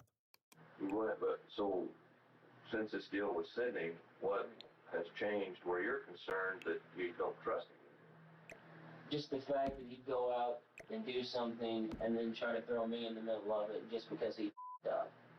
It's not going to go away until the end. And you've had to be feeling pretty bad the last 2 or 3 weeks. You've had to have a load of stress on your shoulders with this whole situation. And do you realize that that's not going to go away until it all comes out? And it will come out, because a lot of it already has. Unbeknownst to Chad, the detectives are in possession of what the young man has been unable to provide: the truth. And as we come to learn, from more than one person, the unthinkable incident that took place on one fateful night is almost too graphic to tell. Before we get to that, though, let's hear from none other than the gang's second in command, Carl. So James and Robbie were both at your grandpa's house. Yeah. And what did you tell them, or what did they tell you they wanted to do? They didn't really say nothing. I'm just like, hey guys, you want to go do this? And when you said do this, what did you tell them you meant? Told them, want to go kill somebody? And did you already tell them who that somebody was? Yeah. Right after I got off the phone with Chad. And what time do you think that was?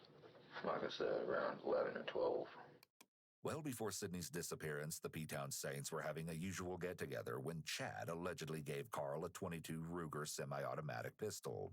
What they had in store was evil beyond measure, and participants in the sick and twisted ploy were not limited to just Chad and Carl, as you'll soon see. For now, we're introduced to James, third in command of the gang, and he is audibly shaken. It seems he's making no effort to hide anything. So James, when you saw your mother, is that when you decided you wanted to go ahead and talk to the police? Yes. Okay. I can't do this with my mom. I love you. I love you, baby. Come on. We gotta do this. We need to do this. Okay, James. So you want to talk to us now, right? Yeah, is there any, I do, but... He's scared. You either want to talk to us, or you don't want to talk to us. Okay? I'll talk. You know, what we want is 100% of the truth, okay? Well... No matter how difficult it is. That's why I've already tried to protect him once. I'm done. Okay. And when you say try to protect him, what are you talking about? Carl. Okay. You 100% sure when you say Carl, can't harm me? When you say Carl, who do you mean? Carl Dane. Did you hear his question? No. You 100% sure he's in jail and he can't harm me? Yeah. Yes, he's in jail. He's in jail. And he can't hurt it. No, Okay. he's in isolation. It appears that James has finally grasped the severity of the situation, but only so when his freedom is on the line. It was Sunday, the 18th, I think, right? Yeah, Sunday the 18th. The whole day I've been drinking wine that I had left at home, and I got a little bit of tequila left, so I've been drinking all day. Who were you with? Me and Carl. That night Robbie came over. And whose house are you at? Carl's grandpa's. Out in the country? Yes. Okay. And Carl was driving. He asked me if I wanted to go somewhere. I said yes, and Robbie came too. And he told us on the way what he was doing. And he said if we ever talked, we were dead. Okay, then what did he say? He told you what we were going to do. What did he say? He told us that we were going over to take Sydney and Carl. He told us we were going to. And he had the gun down his pants, a .22 pistol. Although James is emotional and sounds very distressed as he's describing the series of events that transpired that night, it's unknown if he was really forced to go with Carl to commit this crime, or if he's just saying this now because they've all been caught. By telling the truth, he may even believe that this will lessen his responsibility for what happened. He sounds very emotional, but it's important to remember that while his tears could be due to feelings of remorse, they could also be a result of him being afraid for himself and what is going to happen to him now. We went to the house, checked the doors, they were both locked. So who all went to the house? Me, all of us, me and Robbie. Okay. Robbie was to look at Carl said. Robbie and Carl lifted me up and made me unlock the doors and wake up Sid. So lifted you up to where? The patio. And where'd you go once you got on the patio? I unlocked the door, the front door.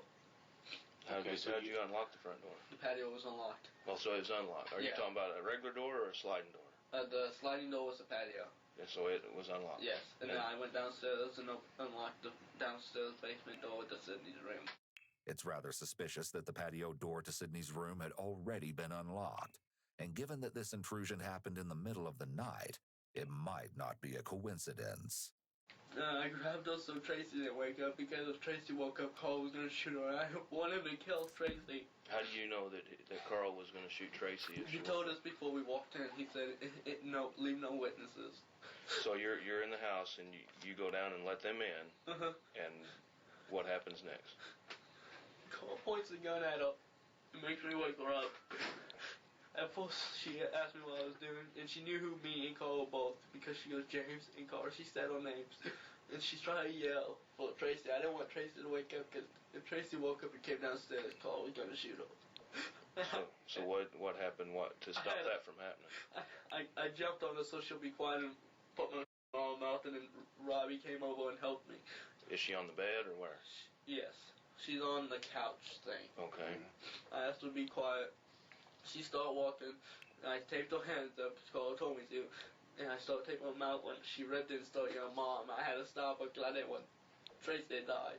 It seems odd that James was apparently so concerned about Tracy, an adult he either didn't even know or barely knew, but didn't appear to show much concern for harming Sydney, who was a peer. The little regard he showed for Sydney's life makes it all the more likely that he felt the same toward her mom. As the grisly plan is underway, it seems that Carl is the ringleader in this twisted event. I was by the door. James went to put some tape around her mouth, and she took it off and stood up.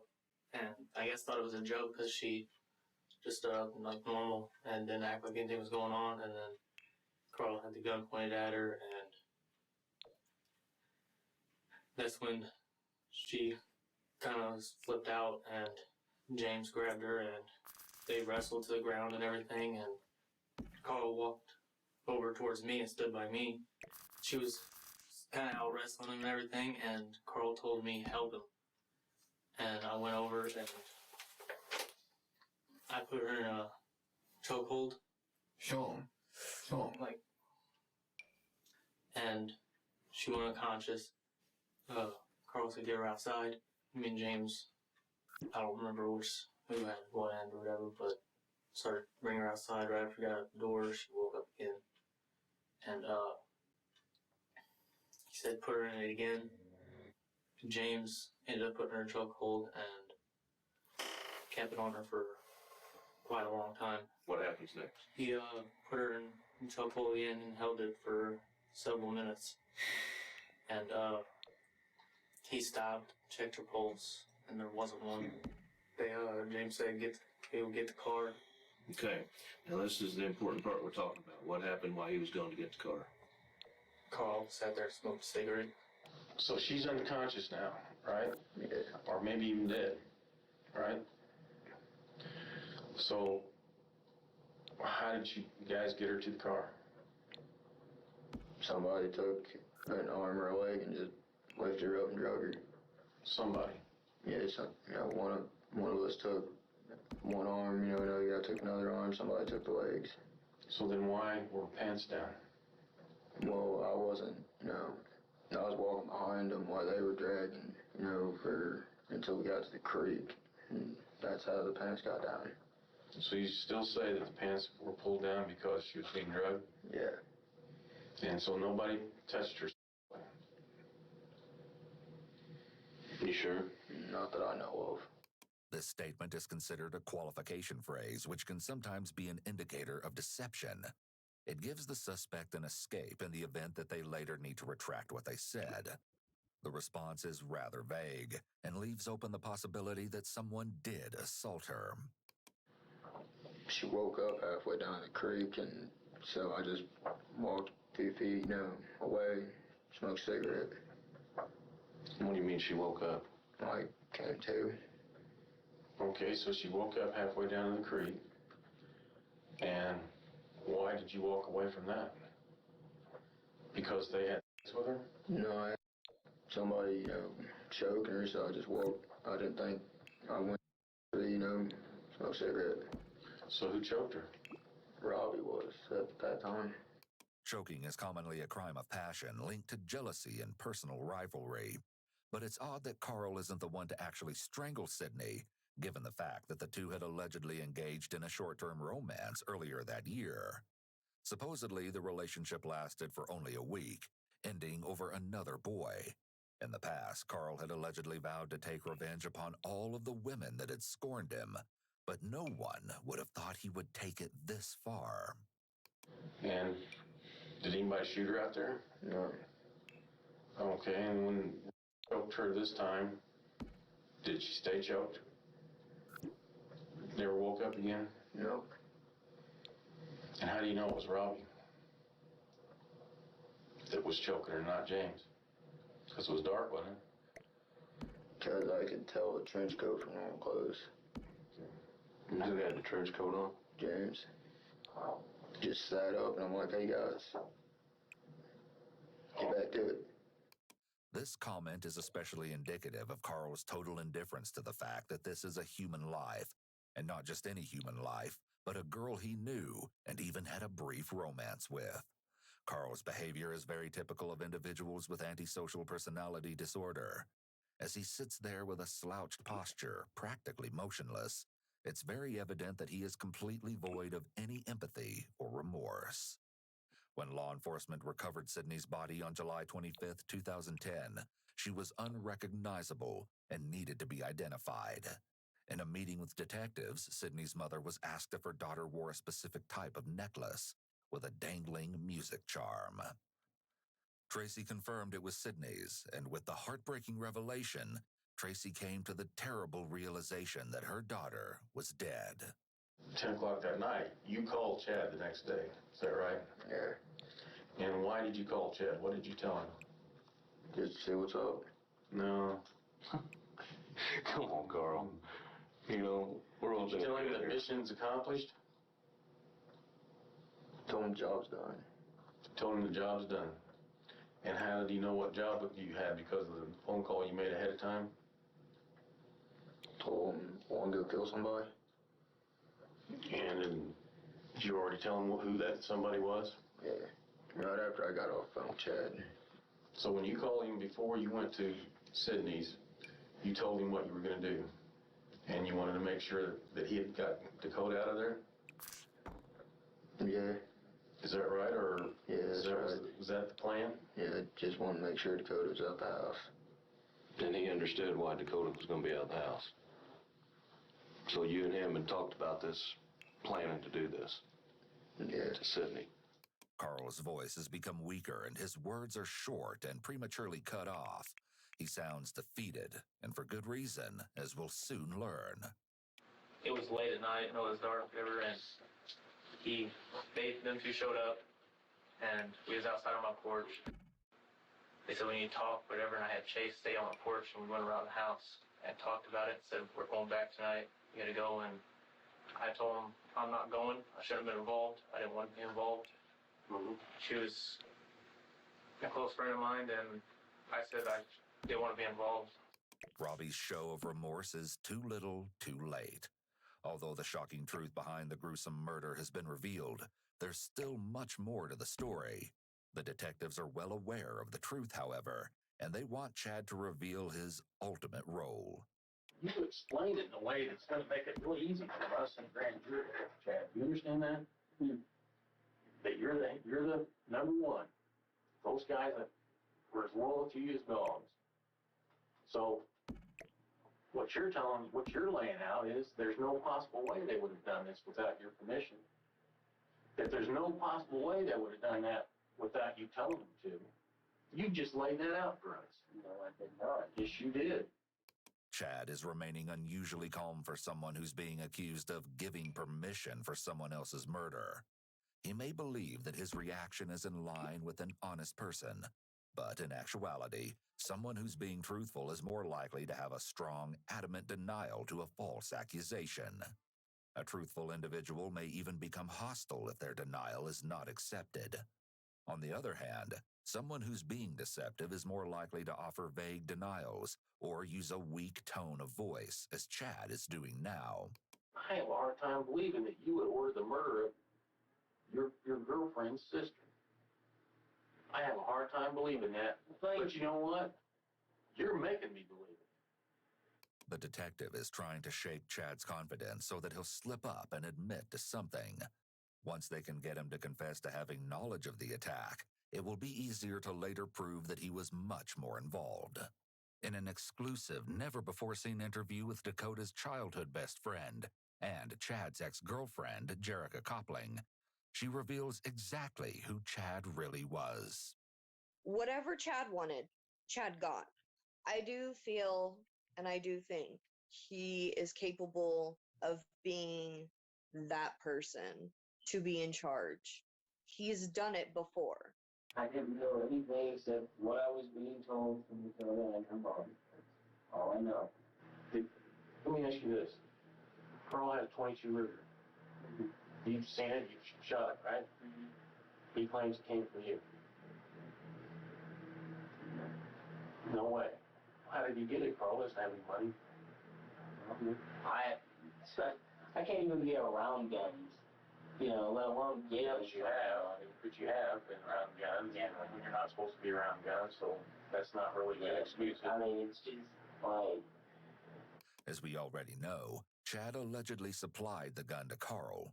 Him potentially lying about it takes away any credibility that he may have previously had, although that might have been slim to none. You don't tell what's going on? Say, if I was in their position and say someone did something, right? Mm-hmm. Yeah, and they got off in that, and I'd be pretty pissed. We've got at least 5 other people telling very important things about what took place. And they're all asked bunches of questions, and they all match up, and they all make sense. And it's just not going to be good in the end. Chad likely feels torn here. If he believes that the others have turned on him as the detective is claiming, he may be worried that he will face a worse punishment for lying, not appearing remorseful, and being seen as uncooperative. However, if it's all a lie and his friends haven't mentioned his involvement, there may not be enough evidence to convict him. Without being able to communicate with them, he's faced with a decision dilemma. Rather than admit to anything, Chad maintains his innocence, but the question is still lingering in the air. Why was Sydney murdered? There's one other person who has yet to give answers, someone unexpected but undoubtedly close to Sydney, though not by choice. Again, we're met with the lively Dakota, who, up until this point, hasn't been a person of interest. When we pick up, the detective leaves no room for small talk and jumps right into the most critical of information. Is there a reason Carl, James, and Robbie did not like Sydney? Robbie, I do believe, never knew Sydney. James, from what I have heard him say, he was getting mad because Sydney was apparently going around spray painting stuff and blaming it on him and Carl. And Carl, him and Sydney dated during spring break, which... This year? Yeah, which I think would have been the first weekend of April. As you'll see, the next question that the detective asks will come as a total shock. Which one of these warrants murder? Spray painting? See? No, let's answer my question. We got to stay on track here. Notice how Dakota begins to touch her nose here, possibly indicating that she feels uncomfortable and is trying to soothe her nervous energy. Why would these 3... I dated her for 2 weeks. She accused me of spray painting, and I don't know her at all. Why does that warrant someone being murdered? I don't know. I think because they're dumb, probably. Because honestly, I think Carl threatened Robbie. Has Chad had any issues with Sydney? Not that I know of. Dakota is using a qualification phrase here, possibly to cover herself if it's later revealed that Chad did have an issue with Sydney. The detective has now changed her position, moving closer in proximity to Dakota to assert a pressure-building tactic, specifically promoted in the Reed interrogation technique. This has got to stop right here and right now, Dakota. Let's switch this around. Sydney is sitting in this chair. And you are the one that your mother just buried. What would you want Sydney to do for you? As we have previously heard, there had been a rift between Dakota and Sydney well before her death, but it was never clear on how tumultuous their relationship was until now. Dakota did not like her sister. She would always talk about how she did not like Sydney hanging out with us. She hated Sydney bothering us when she had us over. she would always yell at her and tell her to go the away and all this other stuff. And I'm just like, dude, like, you need to relax. Stop being mean to your sister, because, that's your sister.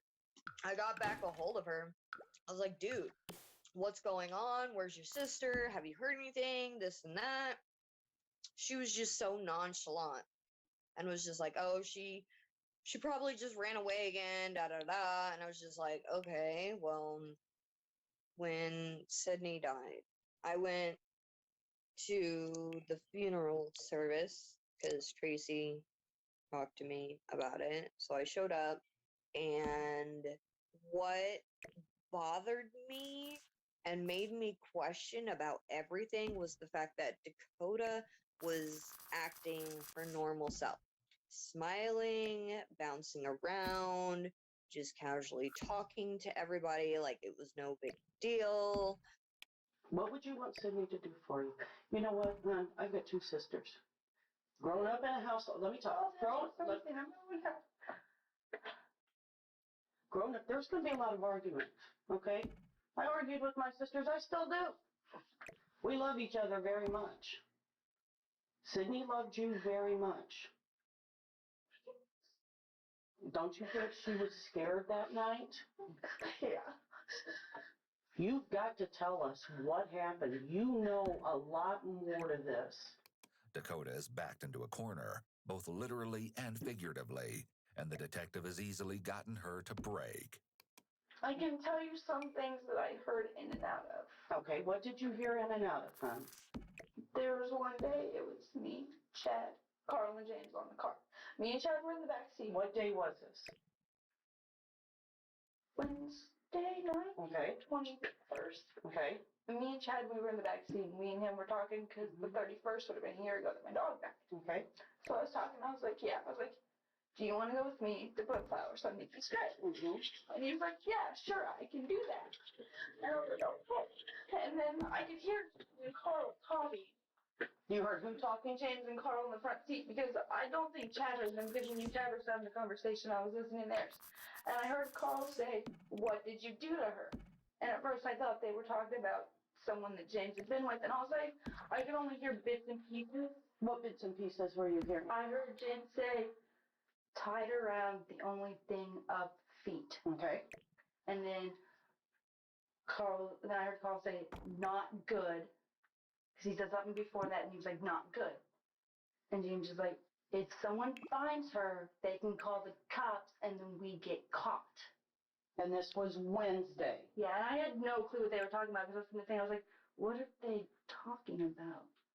On Wednesday, July 21st, the group was heading to Nashville, Illinois to pick up some K2, a synthetic cannabinoid, when Dakota allegedly overheard the chilling conversation. But did she really just hear these things, or did she actually take part in the discussion? I want you to ask me one thing. I don't want you to answer me very honestly. Why did Chad order the murder of your sister, Sydney? He ordered it? Why did he order that? Why did he want her killed? He ordered. Why did he want her killed? I don't know. Don't play Why did he want stupid. her killed? I didn't even know that he wanted her killed.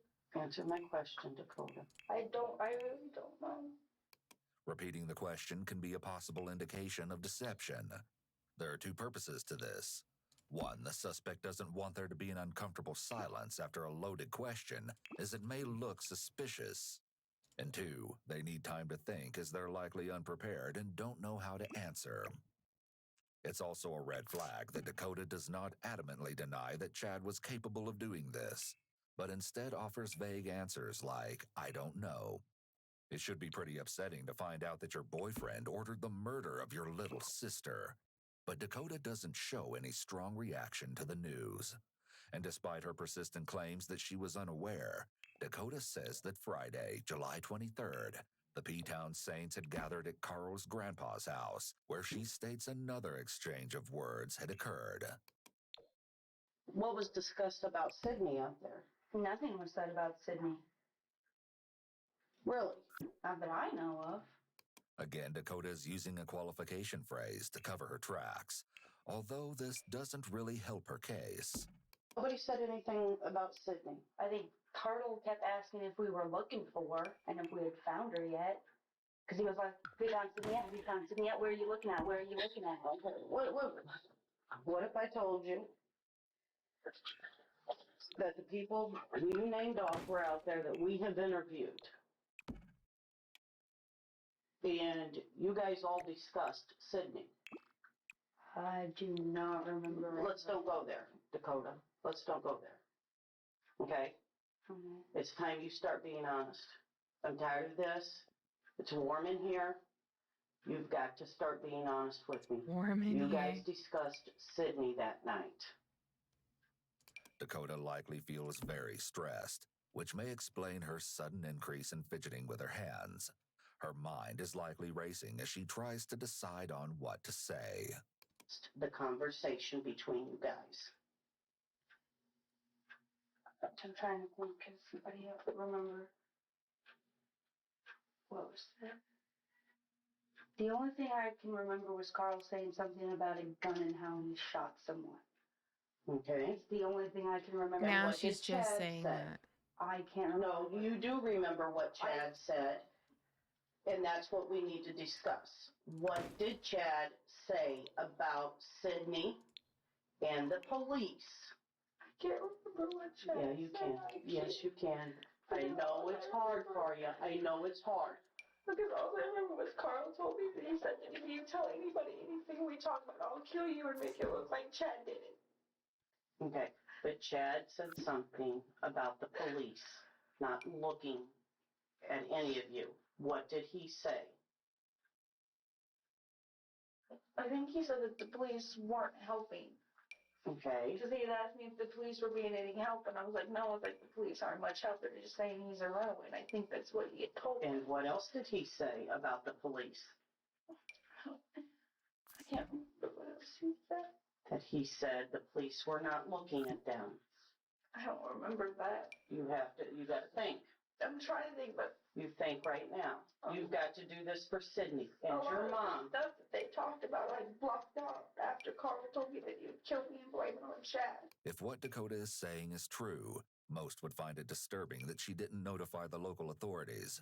But then again, she may have been genuinely terrified that Carl would follow through with his alleged intensifying threats.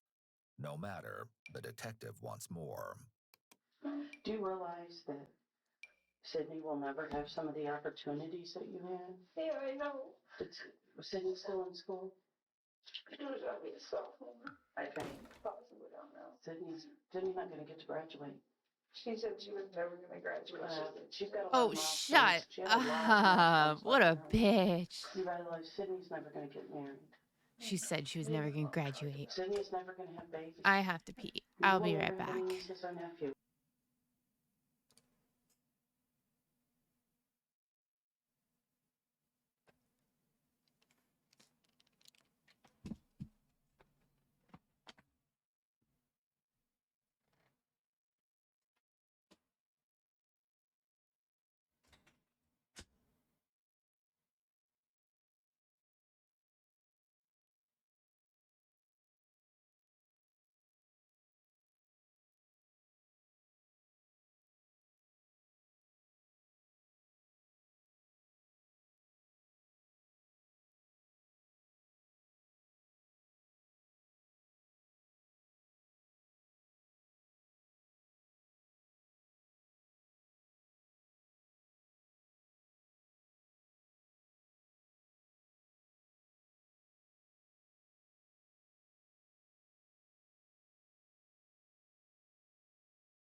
You have to do the right thing for your sister.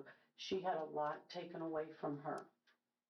Your mom had a lot taken away from her. And you had a lot taken away from you. And now it's time that you stand up for Sydney and nobody else. And you've got to start protecting Chad. Chad's not protecting you. Chad hated Sydney, and Robbie just didn't know her. I didn't even know Chad hated Sydney. He never said anything about it. But he wouldn't tell you, would he? No. But he's right, you know, and that's what I don't understand. You guys are in love, and he's not telling you anything. This is not an equal 50-50 relationship. I know. The cries that you're seeing from Dakota might almost seem believable. However, what she will soon expose about herself will bring this investigation into a whole new light.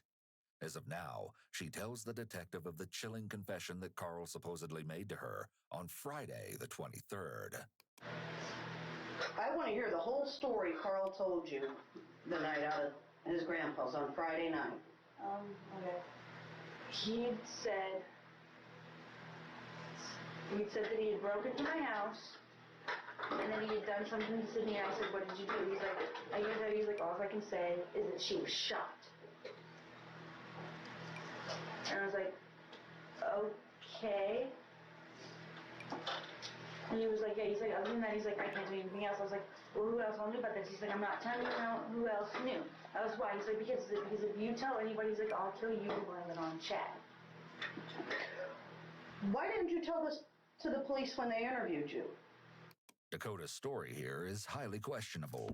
When individuals are giving a truthful account of a traumatic event, such as finding out that one of your friends shot your sister, they're more likely to have both facts and their feelings intertwined in their account. Instead of describing her shock or grief when hearing about Sydney's murder, the next thing she mentions is to protect herself, claiming she kept quiet out of fear for her own life. How did Carl say he got in your house? He never said how he got into my house. How do you think he got in your house? Now after I'd seen the chair and the way that it is and all that, I think they went through the deck, or he went through the deck. Why did you unlock the door? I didn't unlock the door. Hi, your Jenny. mom How are says The you? day before she's doing the laundry. She's washing blankets. She hangs them out on the deck. She goes out later on. She gets the blankets, carries them in, and she specifically remembers locking the door. What door? The deck doors. I have not been near the deck door in a long time. I was Okay. hardly ever anywhere near the deck door. The detective is hoping Dakota will implicate Chad as the mastermind behind the crime. It remains unclear as to how the patio door was unlocked, especially since Tracy was certain that she'd locked each and every door in the house. It seems someone else had intentionally unfastened the bolt. We know you were with Chad Sunday night at his house. How's your stream There's no going? question I'm about going that. good. That's We good. know My stream is going Chad well. gets a phone call from Carl. I'm watching to see true if he's crime still and there. decorating There's this no question apartment. about that either. We know you were there with Chad when he received the phone call from Carl Sunday night. We also know you were there with Chad Monday morning when Carl called and said it's handled, it's done. You got to tell me something. You got to tell me right here, right now. And you're right there. You want to step over. You want to step over that line. I know you do. You've got to tell me why Chad wanted her dead. So where are you from? Originally from Texas, but I live in Illinois in the United States now. Dakota unveils another shocking piece of information. Where are you from? One that could possibly indicate a motive. And it seems that Chad was not the only person to hold a grudge. According to some sources, at one point during the pair's relationship, Dakota apparently had found her sister's diary and couldn't help but read the entries. She never could have That's pretty anticipated cool. the shocking Yeah, it's been information freezing waiting to here be discovered. actually. As Dakota turned The each past page week, one by we're one, getting she was crazy frozen weather. in place as she Oh stumbled yeah, you're from across a Australia. I detailed forgot. passage describing an alleged romantic encounter between Sydney and none other than Chad. It was Dakota, negative in 10 an here instant, yesterday. grew And with the furious, wind chill, it was even though negative the alleged 30 event had taken Fahrenheit. place before she I don't know started what that is dating her new Celsius. boyfriend. I This know event has never everywhere been else uses publicly confirmed, Celsius, but and there's it no was evidence of it freezing. occurring. Nonetheless, it is something that Dakota would likely never forget. Why did he have his friends kill her? She didn't like the fact that I had to watch her and help take care of her. As Sydney was facing ongoing mental health issues, her mother became increasingly worried and asked Dakota to watch her while Tracy was at work. Of course, Dakota wasn't at all thrilled to be spending the majority of her time with Sydney, and apparently voiced her concerns to Chad. On top of that, the Oh gang yeah, leader that's felt that Dakota's freezing. so-called Yeah. babysitting duties had taken precious time away from him. And with or without knowing, the 18-year-old has just provided 2 reasons to the detective as to why Chad may have ordered the murder. Dakota has officially implicated her boyfriend, and when Chad becomes aware of this, he is clearly surprised, as would be expected. The story she told about what happened to Sydney was the truth. And the only way she could have known it is to hear directly from Carl or James or Robbie or from you. That's the only options there are. She could not have heard it from anywhere else. I'm telling you, she didn't hear it from me. So Dakota's lying about it? I guess. Why would your great love lie about you? Great love. I don't know. See, that really bugs me. You know, it really bugs me. Me too. That you're gonna put this on now. You're gonna put it on Dakota. I'm not putting anything on anyone. Sure you are. You're just calling her a liar. I don't like these pills. You called her a liar. No, that's what it sounds like. So you put it on her now that she's lying about you. Well, put yourself in our position. Who are we gonna believe? And we know she didn't hear it from us, because we haven't told anybody. I'm positive she didn't hear it from me. Well, I'm pretty positive she didn't hear it from James or Carl or Robbie. That only leaves you. But it didn't come from them. She's positive that it did. But it didn't.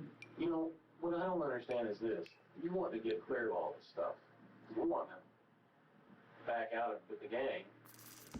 Yet you're not going to tell the truth about something like this. You're not going to tell the truth about the fact that Carl or James or both told you what happened that night. You're not going to support your supposed lover.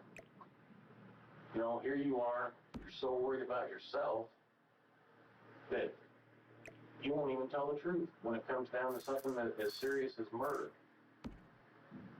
You know, what kind of standing up is that for anything? The detectives have cleverly Australia pitted is Dakota also and freezing, Chad like, against cold one too. another. Yeah. But the P-Town leader holds steady on his position Yeah, that I he bet did it not gets have pretty any extreme. involvement in the murder. Although he Hi, did baby. showcase some unusual behavior following Sydney's death, especially at her funeral. Chad's behavior. Is there sand on She the was sidewalk? crying. Oh, it worked. Chad doesn't cry. When all this other information came out and like the speculations and the theories behind it all, That's okay. nobody It really happens. knows except them. When we return to Dakota, the detective Yeah. is in pursuit of Or with the details pre-vacuum, surrounding yeah. the planning. But it won't be until the next day, when Dakota is brought in for Right. additional questioning, that we hear the specifics. So if you mind, And how they old are quite you? alarming. I am If you 31. think you've heard just about everything, wait until the shocking pieces of the puzzle are finally I'm put not going to together. ask you how old you are. Why are you 'cause- crying? Because of Nikki. Your dog? Yeah. Because she is dead, so. Who knows? So's your sister. I know, and I cried. But you cry more for your dog than you do your sister. That's kind of disturbing. I don't to me, mind. you I don't know? mind. I just don't like asking others Dakota is how old hiding they a are. dark 'cause secret, one that not even her closest friend It's saw not my coming. business. She was But very yeah, I am bubbly, 31 years and old. she was always pretty much What's up? full of energy and bright, and she was clumsy, and she What? was funny. Her normal, everyday Oh, behavior never indicated 31, seriously? Yeah. any, what would you call it? 31, seriously. Psychoticness. When and where were you, Chad, Carl, James, and Robbie at when whoever said we're gonna murder Sydney? Robbie wasn't even in the picture. Okay, at first. so who was all there? It was just Carl, James, Chad. You're looking When was like it? only 19, dude. Well, thank you. About May. That's a Okay, huge and compliment. Who brought the conversation up? Carl did. And what was the conversation? Carl was like, one day I'd love to kill all the whores who me over. And She's then got a James lot of was like, "Who?" information She said, now. mainly Sydney and Bobby. Bobby's a girl. Yeah. But just a few minutes ago you said Chad told them. Chad told him that he didn't want Sydney dead. So Mike Carl, a deceivingly reserved Dave person, has had emailed Mike and said, "What is he supposed to do since his checks bounced? He's bounced and it bounced like $300 or something like that." Wait, what? Dave all his like stuff bounced because his check he didn't get his check. Oh, his auto pays. Yeah, his auto pay, so all that shit bounced, right? Right. And he emailed Mike and he's like, "Yo," he was like, something about what can we do about the check? Oh, Mike's. Be careful what you say. You are so beautiful. Thank you. And he said, "Do we have any kind of like ETA where we get paid?" And Mike just said, he said, "It's been resolved. It'll be done by the end of the day." And then he said, Dave said, "It's not even in by close of business. Then what?" He said, "He's negative 300 needs for food, blah blah blah." And all Mike said was, "Well, I don't deal with payroll, so you got to talk to HR." He needs to talk to HR. Absolutely. Yeah, your company is an absolute joke. Are you married? No, not yet. Eventually.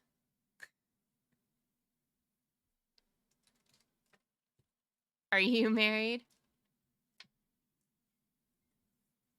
A most turbulent past, and one of his ex-girlfriends, Bobby Elder, was able to see his darkest sides.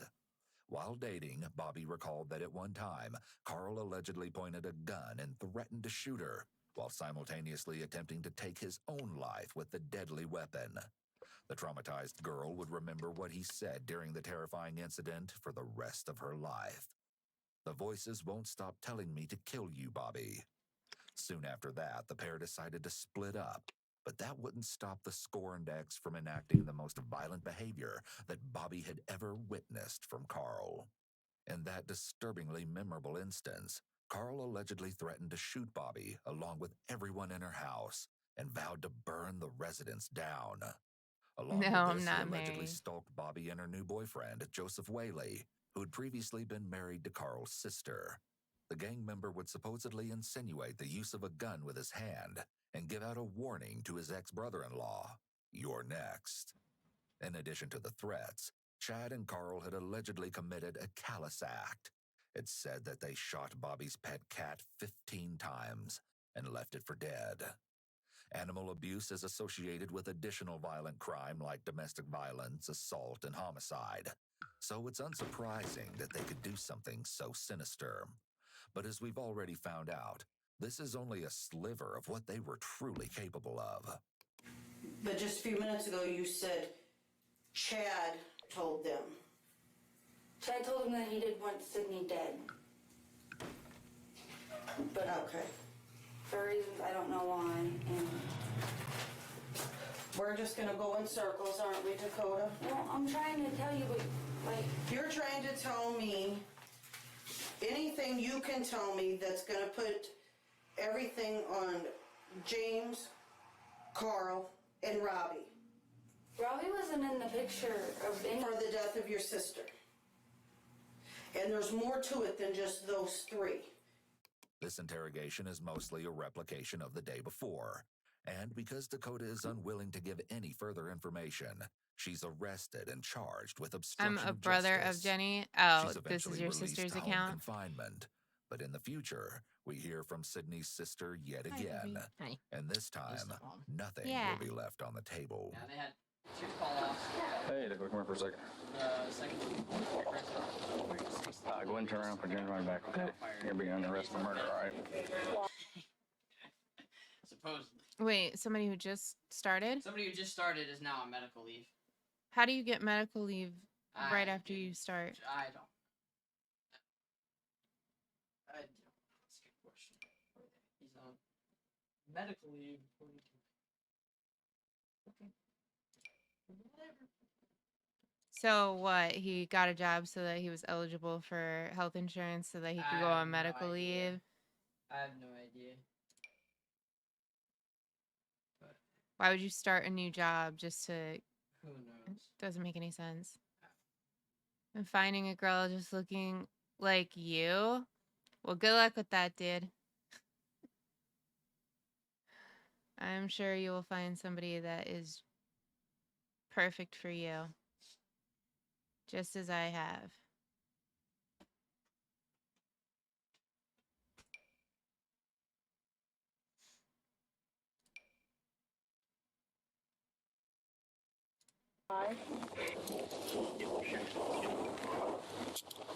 If you want your never mom, here, put your right back. What is going on? Turn it on your back. Murder. What? I don't know what to do. What? Oh, sorry, sorry. It's fine. I'm just happily in a relationship. After the trauma of Sydney's murder, it's no surprise that Dakota's mother is hysterical and seemingly not reacting to what's happening. She's already lost one daughter, and she doesn't want to lose another. Although there's been an ongoing investigation into her sister's death, Dakota may have thought that her name had been cleared in the process. It would be 2 years before she's brought back in for questioning.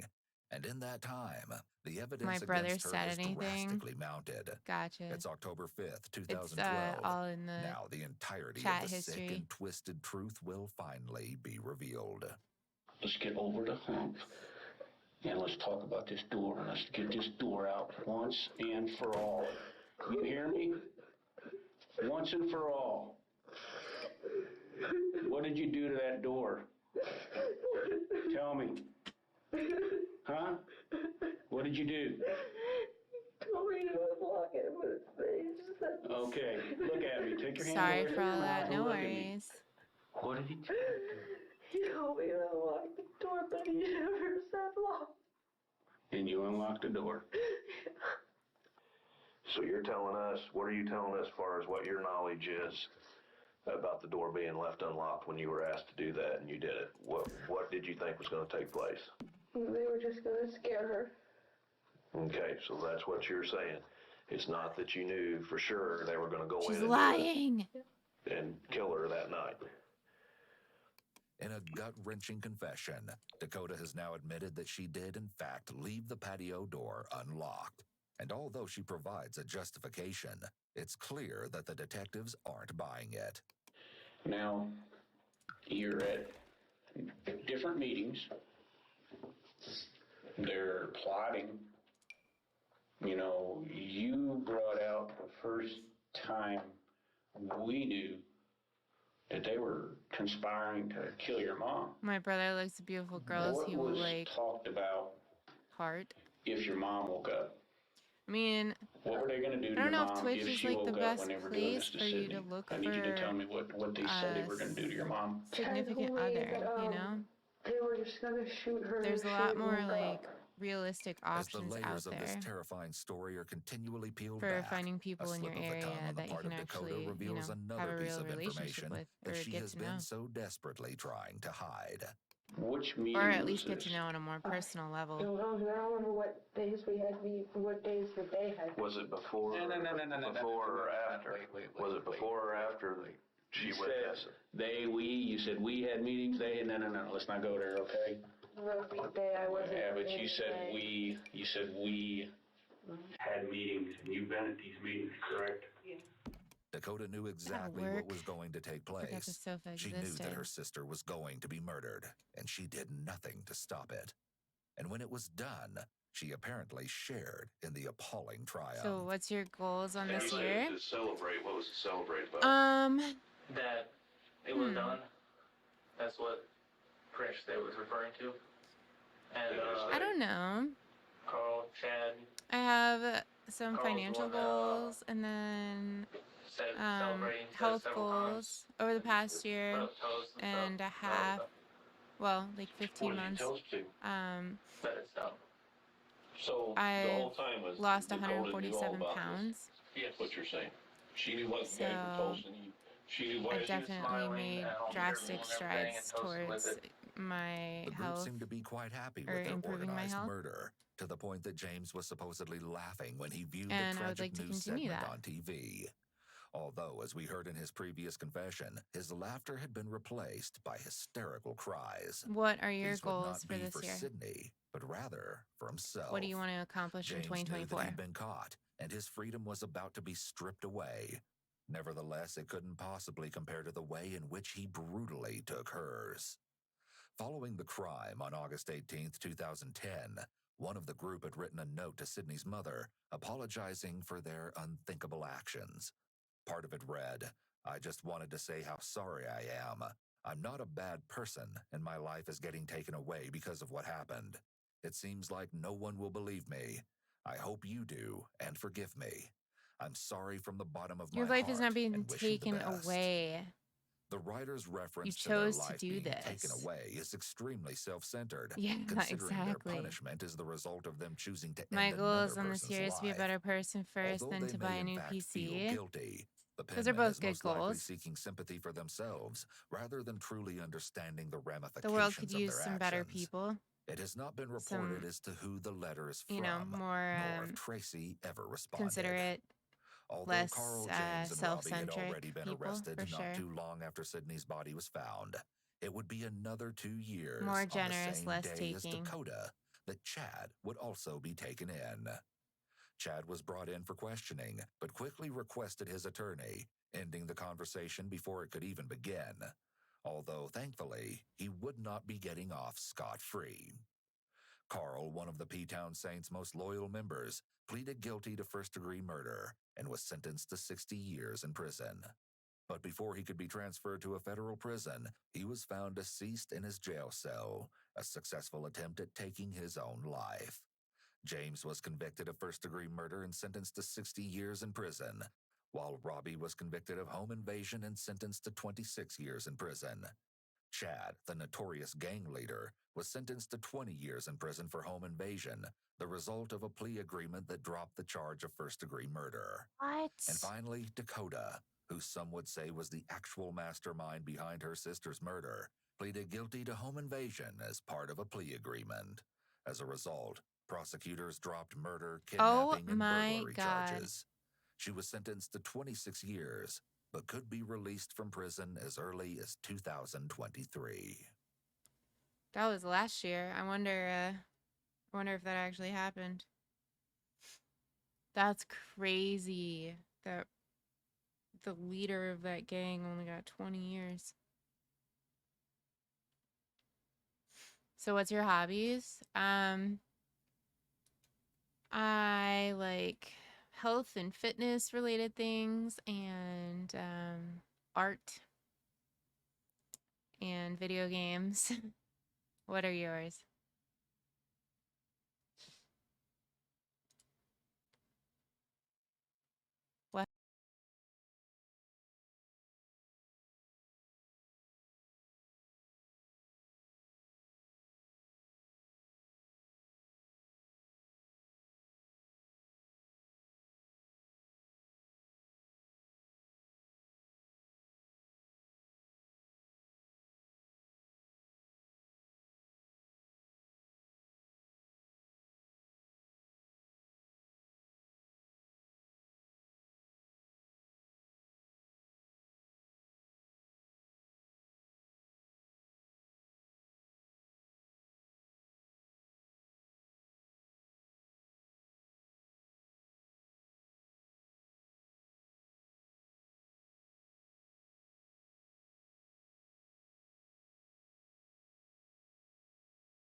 Thanks.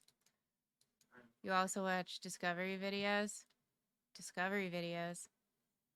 What is that? Can't hear you. Yeah, I know. I muted. I was talking to my boyfriend about work stuff.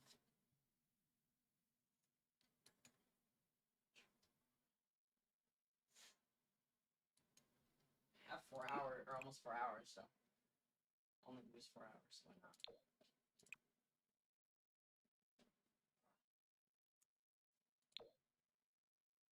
It's up to you.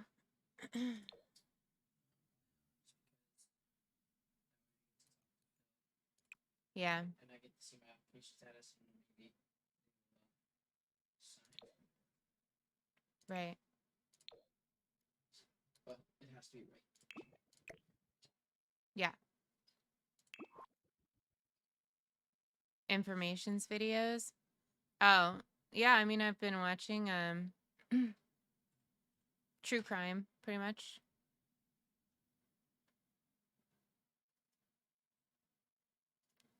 Watch a lot of Ulu or Ewu.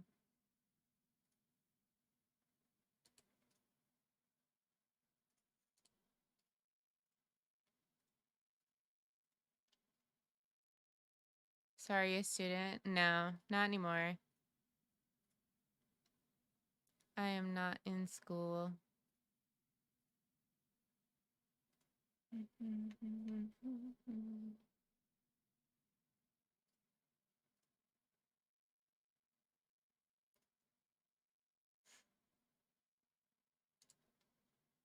That guy just admitted he killed my daughter. He said that he went out one night and he went to some girl's trailer You're a and student. went in with the intention of kidnapping her. It's not that I don't feel emotion, but I keep a very tight rein on it.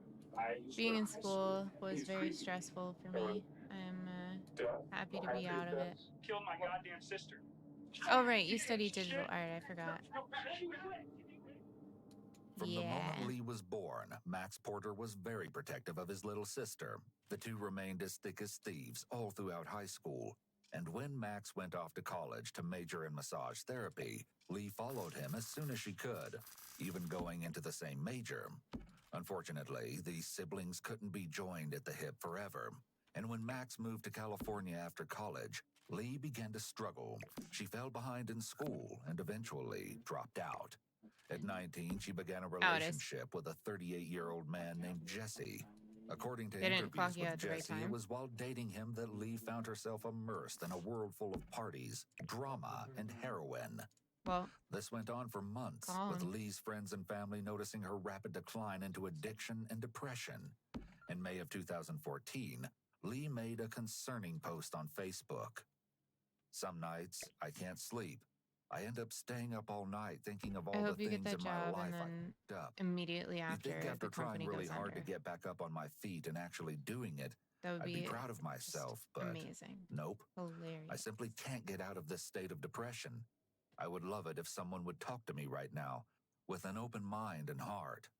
Also working on it Lee's too. I would DMs were love to soon show you filled to some of the my brim recent with work. people Yeah, you reaching can out to definitely help her. post it in One of the many my friends and Discord. family members who reached out was a man named Christopher Wade. The two had known each other in high school, but hadn't been incredibly close. Regardless, Chris reached out and told Lee that if she ever needed someone to talk to, he was always there. Seeing him as someone who cared about her well-being, she began confiding in him about the struggles she'd been going through. Jesse was planning on moving away in order to get clean, meaning Lee was about to be homeless. She also told him about her struggles with addiction. Despite the bad choices she'd made, Lee wanted nothing more than to get her life on track, and she was determined to get sober. Eager to help his friend, Chris offered to be her accountability partner on her journey to sobriety, and he even offered to help her move into a friend's house on June 3rd. With some hope for the future, Lee was looking forward to June 3rd and getting her life on track.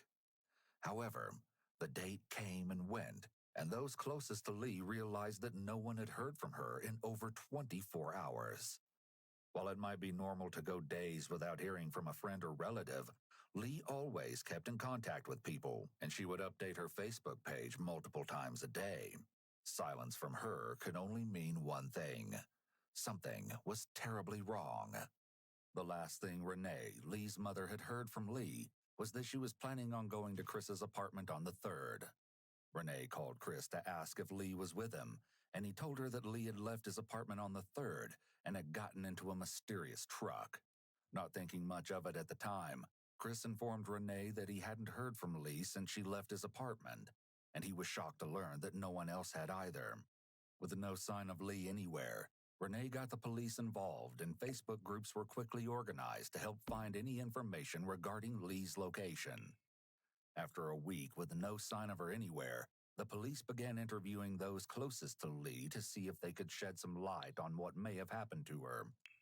Eager to find her, Chris spoke to police in the hopes that maybe he could help them track down the mysterious truck he had seen Lee get into. The following mostly never-before-seen footage has been analyzed by a qualified team, including a licensed attorney, a licensed clinical psychologist, and a licensed professional counselor. So I understand that Lee actually came and spent some time with you. Yes. And you kind of repeated that story ad nauseum, so I'm not going to go through a lot of the details as to that because I've read the reports. And you went through it pretty much in detail with Detective Lopez this morning about how, she started messaging you back and forth on Facebook in the last couple of weeks. And stop me if I'm wrong and correct me if I'm wrong, but let me just summarize this a little bit. She had been messaging you, telling you that her relationship was going bad, asked you about maybe having a place to stay. You agreed to let her do that. Yeah. Is that correct? Yes. Why would she ask you a place to stay? She didn't ask me. I offered it to her. Okay. And as far as it wasn't that it was going bad, it was that she had already broken up with her boyfriend. I asked her if she needed a place to stay or if she needed money or anything like that. She never asked me for money, but she did initially take me up on having a place to crash for a while until she got back on her feet. As soon as detectives begin questioning Chris on his relationship with Lee, his hand comes up to his face. This could be a sign of discomfort and self-soothing, which detectives will likely take note of. However, being in an interrogation in front of police would make anyone uncomfortable. Tell me, Chris, why would you be so generous and offer to let your place be used by a young drug user? I guess the best answer to that would be is because she's a friend. And I'm extremely loyal to my friends. If any of them, even the ones I haven't spoken to in years, were to ask me for it, I'd give them the shirt off my back. Chris starts out his response by saying, I guess the best answer would be. This seems to imply that he's not just answering, but instead, he's thinking about the best way to answer and the way that would be the most acceptable to the detectives. The truth would likely be a bit of niceness mixed with a bit of self-serving motivation. While this is a completely standard motivation for helping someone, Chris is clearly worried that this might make him look suspicious.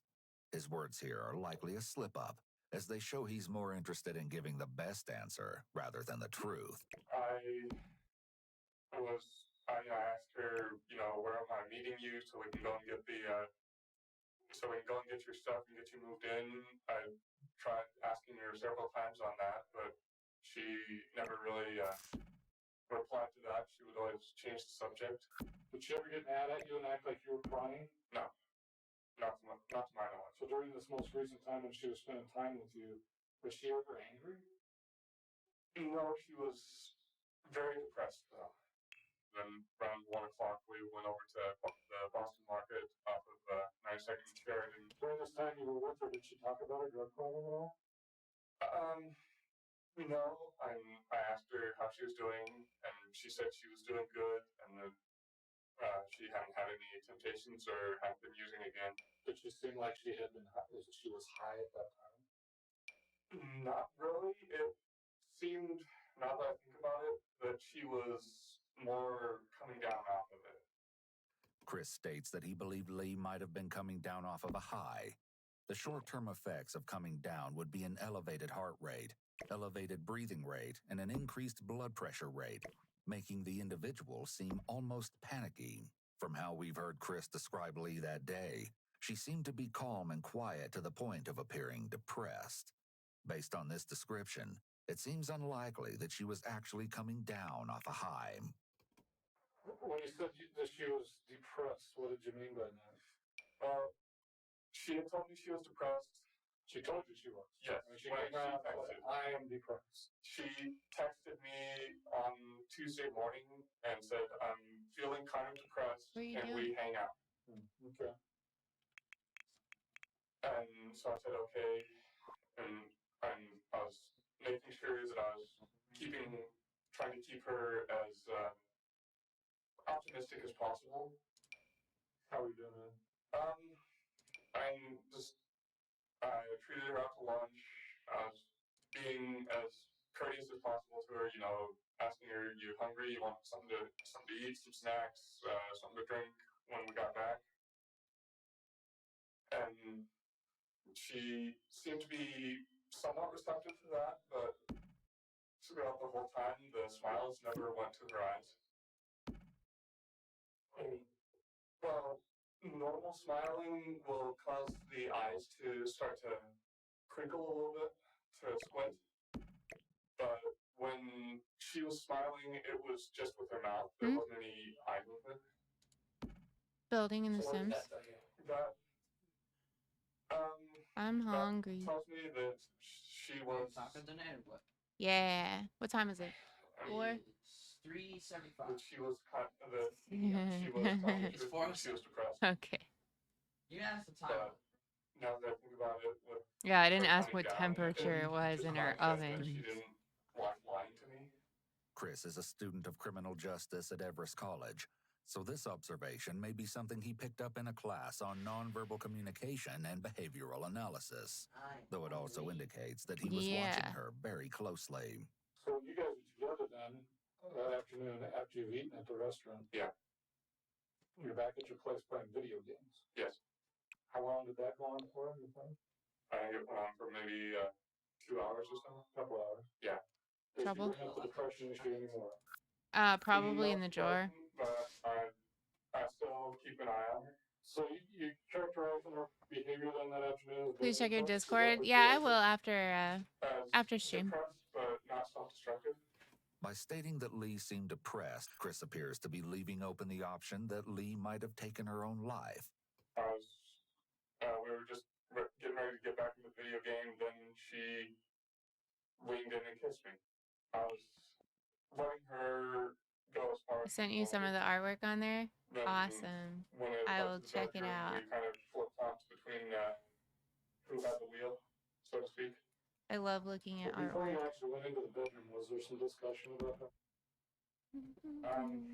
Well, when she started taking off her sweater, I broke it off and I asked, "Are you sure about this? Is this?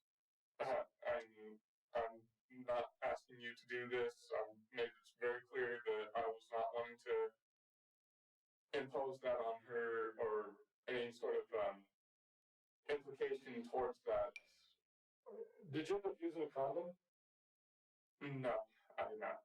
So she didn't ask you to, and you didn't have one of them? I offered to, but she said no. Was there ever any concern on your part that maybe she'd been pretty active? And that possibly you were putting yourself at risk for an STD?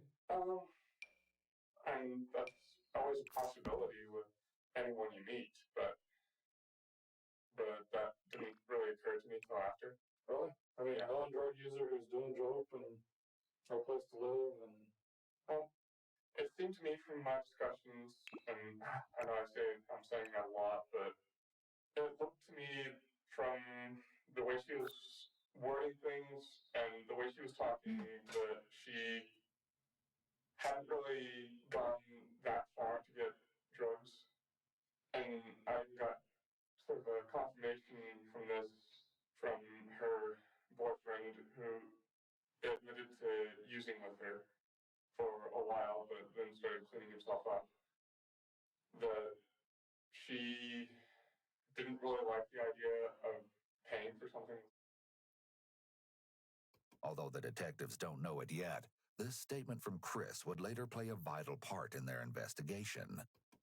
Afterwards, she just asked, you know what, I'm tired, can I just pass out for a while? And then about, I don't know, an hour and a half after. As he speaks, Chris has been engaging in a lot of face touching and stroking behaviors. See you next time. Bye, This dude. kind of See you continuous later. movement Have can a good indicate one. doubt or uncertainty. The person might be unsure about a particular idea, question, or situation, and the repetitive gesture could be a self-soothing or comforting behavior used to manage stress or discomfort. Occasional chin stroking wouldn't necessarily be suspect, but Chris has constantly had his hand to his face throughout the interview. My roommate came back home, and I let him know that, yeah, I had a guest over and that we were not decent. Chris appeared to cover his mouth here. This could be an indication that some part of this statement is either a half-truth or a lie, as sometimes people try to literally cover their lie as it comes out of their mouth. What did she say inside the bedroom then? Well, for the most part, she was asleep in my bed. Then afterwards, I was out there, I was out in the living room, we were talking, that's my roommate's name. Then she said something that caused a light bulb, and I started thinking, and she had that bag with her that she didn't let leave her side. If she went out to get something from her car, she would bring that with her. What kind of bag are you talking about? It was a purple bag. I think it was a Crown Royal bag. So you're talking about one of those little velvet bags that they carry around for stashes, that type of thing? Yeah. And in fact, you later looked in that bag. Yes. Afterwards, I saw her drug paraphernalia. I only went through the Crown Royal bag. I think. So you found out while she was sleeping. Yeah. You woke her up. Yeah, I woke her up very gently. I apologized to her because I had looked into the bag. What was her response to you violating her privacy? After I explained myself to her, I think she was annoyed that I had done it without her permission, but I think she understood where I was coming from. Because, as I told her, I was worried about her. So I just wanted to make sure that she was okay.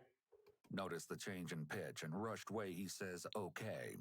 Make sure that she was okay. He's not being very forceful with the word, as if he knows she wasn't okay. As well, deceptive people often engage in what is known as emphasis.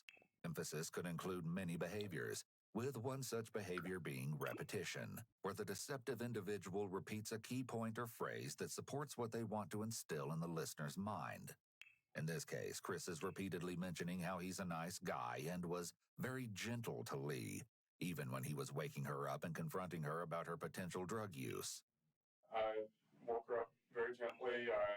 It's possible that there was a time when Chris was not so proper and gentlemanly with Lee, so he may want to emphasize this supposed gentlemanly side of himself in order to hide his darker side. After I woke her up, she still seemed kind of depressed, but not as much. So that you woke her up to confront her about the drug paraphernalia. Yes, and she still seemed kind of depressed. So I did what I don't normally do. If someone asks me to do a tarot reading for them, I will do a tarot reading for them. But other than that, there's not very many people that I will ask if they would like me to do a tarot reading for them. After I laid out the cards, the first thing that popped out to me were that there were 3 of the major arcana. Those indicate something significant. Show me what you did. Okay, well, I mean, it's better if you show me and explain it, because I'm completely lost. Notes about some of Chris's past tarot readings would eventually make their way into the hands of law enforcement. His entries clearly express just how seriously he took his interpretations of the meanings behind the cards. One note in particular was especially ominous. It read as follows: The Devil Reversed. This is a curious card to reveal in this position. The devil represents the base nature of man, the primordial chaos as opposed to the reasonable order. The devil is known as the sin card, representing facts, murder, lies, deceit, trickery, and other such things. It is unclear which meaning is right. Based on the position and the reversal, it could mean that I must stick to the straight and narrow. Transversely, it could mean that, in order to get the results I desire, I must do something morally wrong. In time, it seems the meaning behind the card became all too clear for Chris. The cards I used, I remember two of them well. I'm about 95% sure on what the other three were. There was Death, the High Priestess, the Three of Cups, Ace of Wands, Judgment. Overall, I told her that this was one of the more optimistic readings that I had ever done.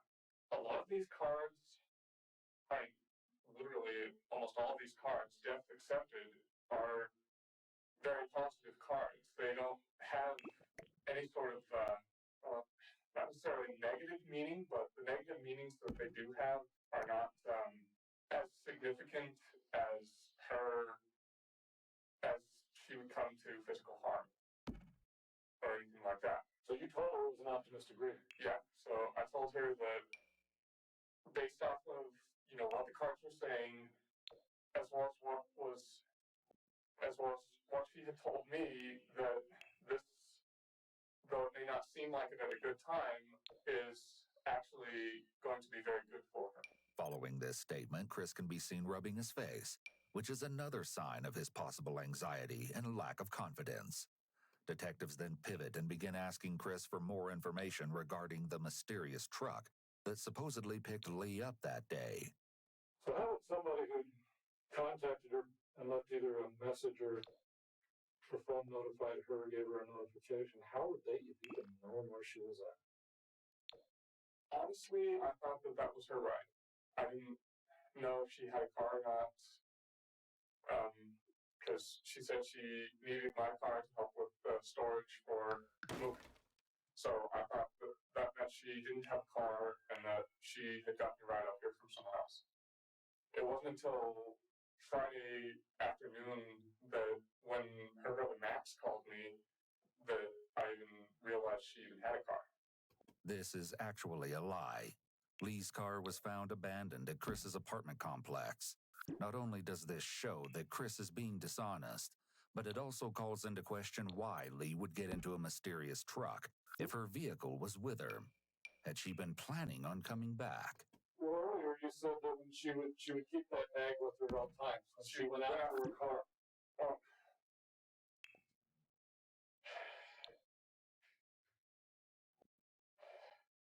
Here, Chris is caught in another of many lies. When confronted over his conflicting statements regarding Lee's car, Chris stops talking and can be heard taking many deep breaths.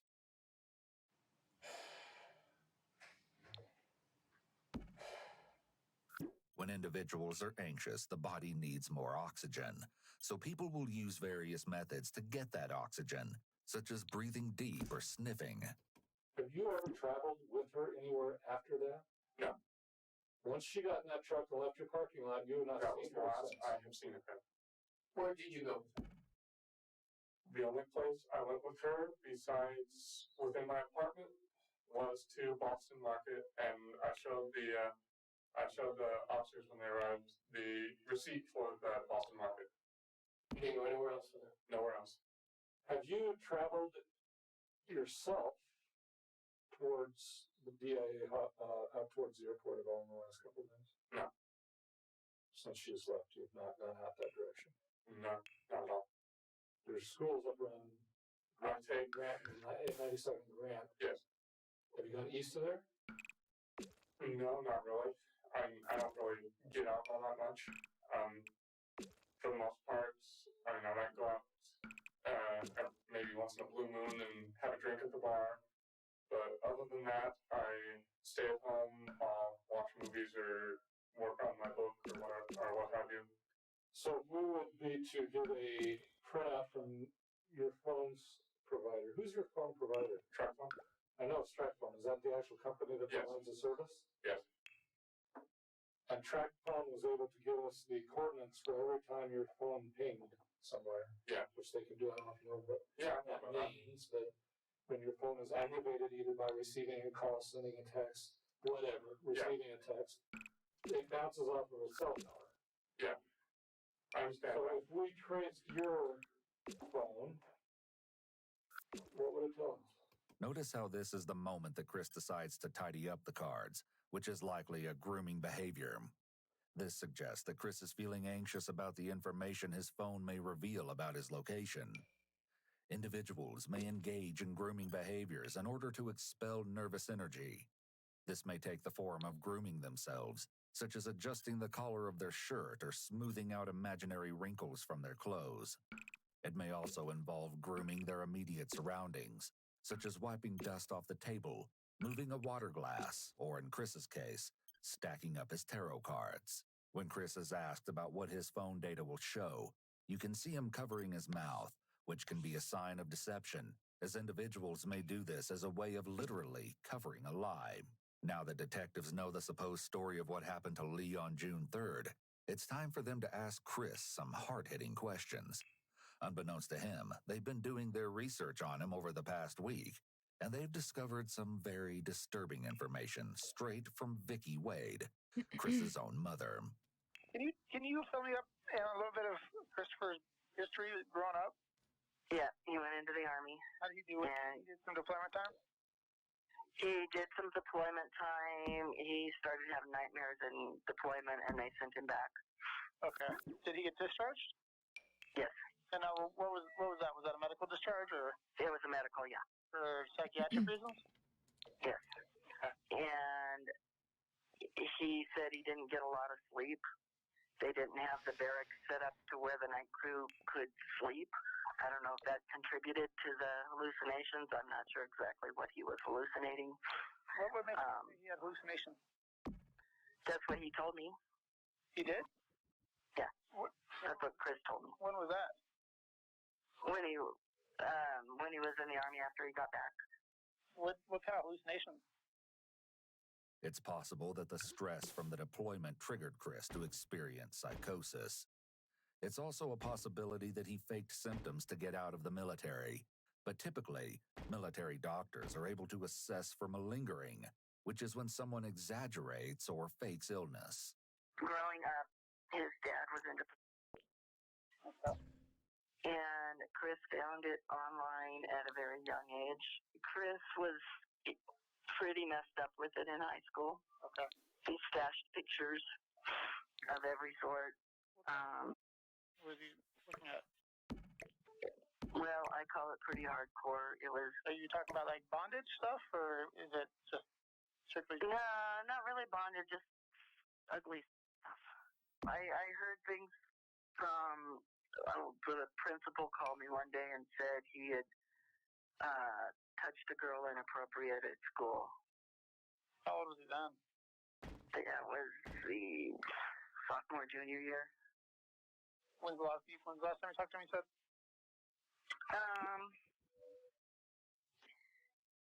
The last time we talked was a week ago. He was home not this past weekend, but the weekend before. And he's got a new girlfriend, and we were talking about that, and some of the concerns that I had in this situation. What are your concerns? Well, she told him that she wanted to talk to me. She's pregnant, not by Chris, but by another man. And Chris was... The feeling I got is Chris was trying to rescue her from some of bad boyfriends that she's had. Trying to rescue vulnerable women seems to be a pattern with Chris. Not only did he do this with his pregnant girlfriend, but he also tried to do something similar with Lee, offering her a place to stay and some money as soon as he learned she was down on her luck and recovering from an addiction. I asked her if she needed a place to stay or if she needed money or anything like that. This grandiose complex may make Chris feel like the savior or hero who is protecting all of these women. I mean, I don't know. I really appreciate you opening up to me and telling me that. It's really hard because I don't want him to get in trouble for the past stuff. Right. Armed with this disturbing information, It's time for detectives to confront Chris. Well, the family's pretty concerned about this whole topic. Yeah. And you know, they're being accusatory towards us. Yeah. Directed at you, and they're upset at you about this whole thing. They think you took advantage of her. Yeah. And on top of that, they actually think that you did something to her. Honestly, I don't know where that's coming from them. I mean, yeah, I don't really know the mother all that well, but... Well, let me tell you one place it's coming from. Okay. It's coming from family, friends, and specifically related to your mother. Telling people things about fantasies that you had in high school. Well, there wasn't anything like that concerning Lee. Well, how about just fantasies that maybe you might have shared with either your mother or other family members or people about what some of the fantasies might have been in high school? Honestly, my fantasy life is private. I keep that completely separate from my normal life. Well, most people do, but Yeah. this was enough that it's out there. We have people telling us now that you had fantasies in high school of wanting to kill women and bury them in the woods. He said that he went out one night and we didn't know it, and he went to some girl's trailer and went in with the intention of kidnapping her and taking her out in the woods. The dog started barking or something, and so he got scared and left. Did he say what his plan was to do when he kidnapped that girl? He was going to take her out in the woods What would he do? and kill her. From how she describes it, it seems like Vicky heard that her son was experiencing the desires of a serial killer and did nothing to intervene or get him help. While the incident with the girl in the trailer was 5 to 6 years ago, it's likely that Chris's desire to take advantage of a woman never went away. He just learned that it could be hazardous to act on those desires directly, so he adjusted his method. He may have believed that by zoning in on vulnerable girls, he could live out some of his fantasies without as much risk. Okay. That was... trying to remember that, but... It seems unlikely that Chris wouldn't remember what the detectives are talking about, and his acting skills don't appear to be fooling them. Do you understand why? Yeah, I understand it. We as the police department and the people that here work here, and now we're looking into this young lady who's missing. Under suspicious, suspicious circumstances, in the sense that she's dropped off the map, not made phone calls to anybody that she normally talks to almost on a daily basis. Yeah, I understand. We're getting calls and we're getting contact by the family who said you did something to her. I don't know. I don't know you from Adam, but some of these people know you pretty well. To the point that they knew what some of your fantasies were in high school. Honestly, I never told anyone my fantasies. Not even your mom? No. Did you ever have any discussions with your family about your sexual orientation? No. Did they ever confront you about that? Did they ever suspect that maybe you might be gay? Honestly, I'm bisexual, but they don't need to know that. That's whatever I do with whoever I do it with is my business. Well, that was never an issue with you and your parents or your family? If they have any suspicions about that, they kept it to themselves. Really? Yes. Okay.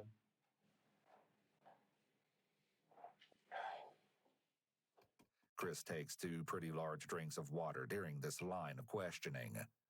Department and the people that here work here, and now we're looking into this young lady who's missing. Okay. This is often considered nonverbal communication, indicating nervousness. When a person is anxious, the fight or flight response is triggered, which can cause the throat to become dry. This could explain Chris's desire for water in those moments of high stress when these topics were brought up. Additionally, when some people are nervous, They will drink water or do some other kind of action to diffuse the awkwardness they may feel. The act of grabbing a cup of water in front of them allows them to focus on something else aside from the intense stare of the detective sitting in front of them. Well, Chris, I'm going to ask you flat out, right now. Do you know where Leah is? And did you do something to her? I did nothing to her beyond what I've already said, and honestly, I have no idea where she is. It's important to note that Chris doesn't outright say no when answering this question. This could be an indication of deception, as straight-up lying is hard for most people. Instead, by giving a vague, non-committal answer, Chris can still feel like he's partially telling the truth. The detectives will take note of this statement and his lack of actual denial. We also hear him use the word honestly here. Honestly, when you put it that way, honestly, I'm bisexual, but honestly, I never told anyone my fantasies. Something that he's said with increasing frequency throughout the interview. His increase in using this convincing statement is telling, as this behavior often shows up more when someone is hiding something and is desperately trying to convince someone that they're telling the truth, rather than actually being honest. Regardless of what Chris is saying to the detectives, they can tell that he's hiding something from them. So is there a reason why we would find Lee's blood in your apartment? Or in your pay? We were starting to get a little more physical. We accidentally bumped into each other and had a nosebleed. And she had a nosebleed, but other than that, no. Well, what do you mean other than that? If she had a nosebleed, there's blood dripping, right? Yeah, it was, and we cleaned it up, and it wasn't really anything, I didn't really think much of it at the time, so after she got up, I, cleaned up the little bit of a mess. I mean, it wasn't a major gusher, it was just a couple of drops. Where at? So I'm on my pillow. I'm a little concerned that your story about your sheets. Yeah. Chris begins covering his eyes in a movement known as eye blocking. This is a clear indication that he doesn't like where this conversation is going, and there's obviously something about this particular conversation about the sheets that he doesn't want to think about or hear. Where are your sheets in your pillow? My pillows are currently on my bed. As far as the sheets, I have no clue. For the most part, checking stuff in the laundry pile isn't something you really remember all that much. So it was routine, and it was covering the duffel bag, so when she grabbed the duffel bag, she might have thought that was just hanging out of it, and she'd stuffed it in there. Chris uses a selective memory statement, I have no clue, quickly followed by an exclusion qualifier for the most part. He also begins fiddling with his collar and ventilating his shirt. Though this is sometimes seen as a sign of lying, this movement is more clearly an indication of someone's anxiety, as they may be growing hot or uncomfortable as their body temperature, sweat, and blood flow increase due to stress. That, combined with him nervously rubbing his neck, constitutes a cluster of deceptive behaviors. He's clearly feeling the stress of the interrogation here. You didn't get rid of the sheets? No. Intentionally get rid of the sheets because maybe there were blood on them? No, sir. If you did, no big deal. Tell us that. If you did it, yeah, and because you're freaked out, there's blood on there, she's missing, you're thinking, oh, people are gonna think the worst. Well, Bubba? I better get over this. I understand that. Yeah. I understand that. Okay? 40%. But for you to tell me, I don't know what happened to him, that I don't understand. So if that's Because I what really happened, do not understand. And if I had gotten rid of the sheets, wouldn't I have gotten rid of the pillow too? Why would I keep the pillow but not the sheets? I don't know. Well, did you fill out a pillowcase on it? No. Did it? No. It seems inconsistent to us based on the condition of your apartment that you would be all of a sudden in the middle of that experience taking your sheets and taking them off the bed.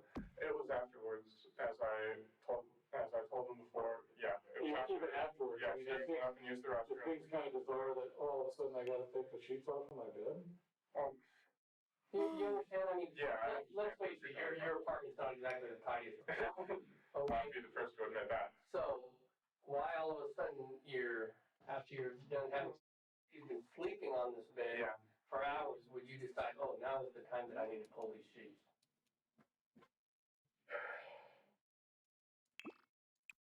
It just doesn't make sense. Honestly, when you put it that way, it doesn't really make much sense to me either. Yeah. But it seemed like the thing to do at the time because I did laundry the next day, so I didn't want to forget about it. Note how Chris is rubbing his neck, face, and jaw while answering questions.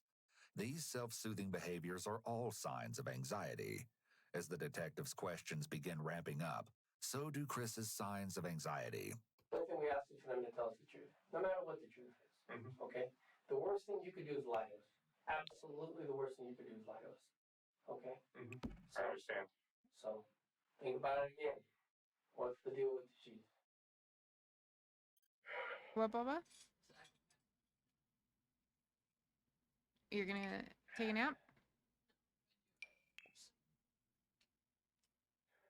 Well, if you go to sleep, I'm making tacos without you. Yeah. Honestly, I can't think of anything else. I'm making tacos without you. Does her cell phone? I want tacos. What? Her cell phone. What, Her Bubba? cell phone, that's at the same place the sheets sit at the dump. Yeah, I know. I do not know.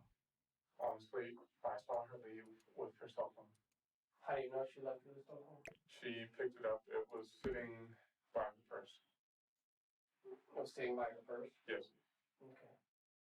So from the time she gets this notification, as you refer to it, and the time that she walked out the door, how much time? Well,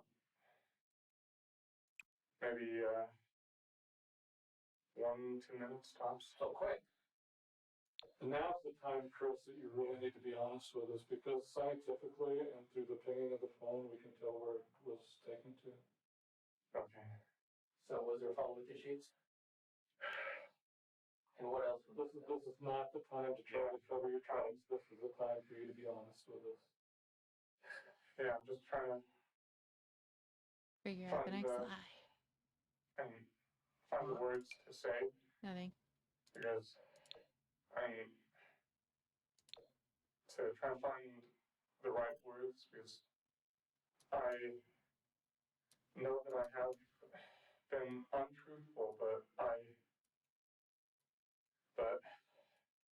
yes, her phone was with the sheets. Okay. Was she with the phone in the sheets? No. Chris, it's time for you to really be honest with us now, because I know this is really rough. She was not with the sheets. Is she lying in the dump somewhere? No. God, no.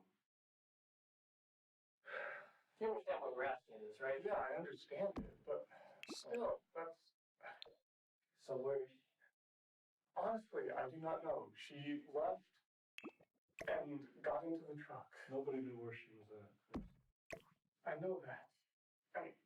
We've got her text messages. Yes. We've got her phone records. And we know everybody that she talked to that day. We have phone records, we have cell I towers. thought that it was prearranged. Okay, I thought that she had prearranged to have someone pick her up, and then...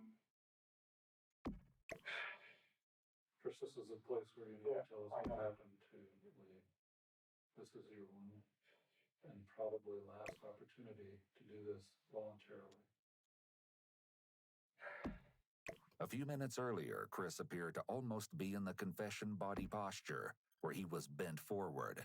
However, when the detective pushed him for information, he began to adjust his story again. Perhaps if the detectives had used the tactics of asking him open-ended questions and trying to get him to tell his story without interference, he may have been close to a confession. It's possible that the detective saw Chris was almost in the confession position and thought if they prodded him, rather than sat back and waited, that they would get the confession. Instead, they pushed a bit too hard, and he shut down. And I'm being accused of something. What do you think? It sounds to me like yes. And I maintain my innocence. Just one channel point. But I would like a lawyer. Oh, really?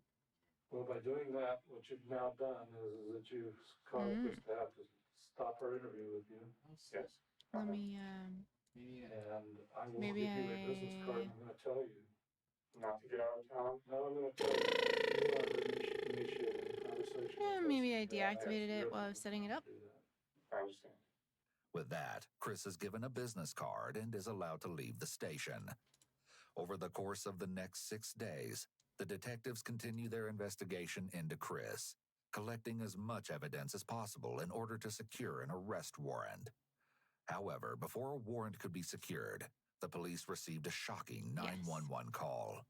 911. Wow, really? That quickly? Yes. You said it while I was checking it. Okay. What happened? It was disabled. I missed it. You did it while I'm sad that you. Oh, I have to wait 24 hours? Yeah, it's. Oh. Why did you do it? I didn't know. Here, maybe if I disable it and re-enable it, can you do it again? Where are you at? I'm at the park here in Westminster. Yeah. You were so quick to do it that I wasn't even looking. You're trash. I told you it was a day cooldown because it's just to be done once a day. 24-hour Detectives were cooldown? stunned. Less than a week ago, Chris had been adamantly denying that he had anything to do with Lee's disappearance. And now here he was, confessing to her murder. What had changed? As Maybe I should insinuated by do- detectives during well, hang on. Chris's first interview, Lee's I put family it were for 1 desperate to minute so I find can out what see it. happened to her.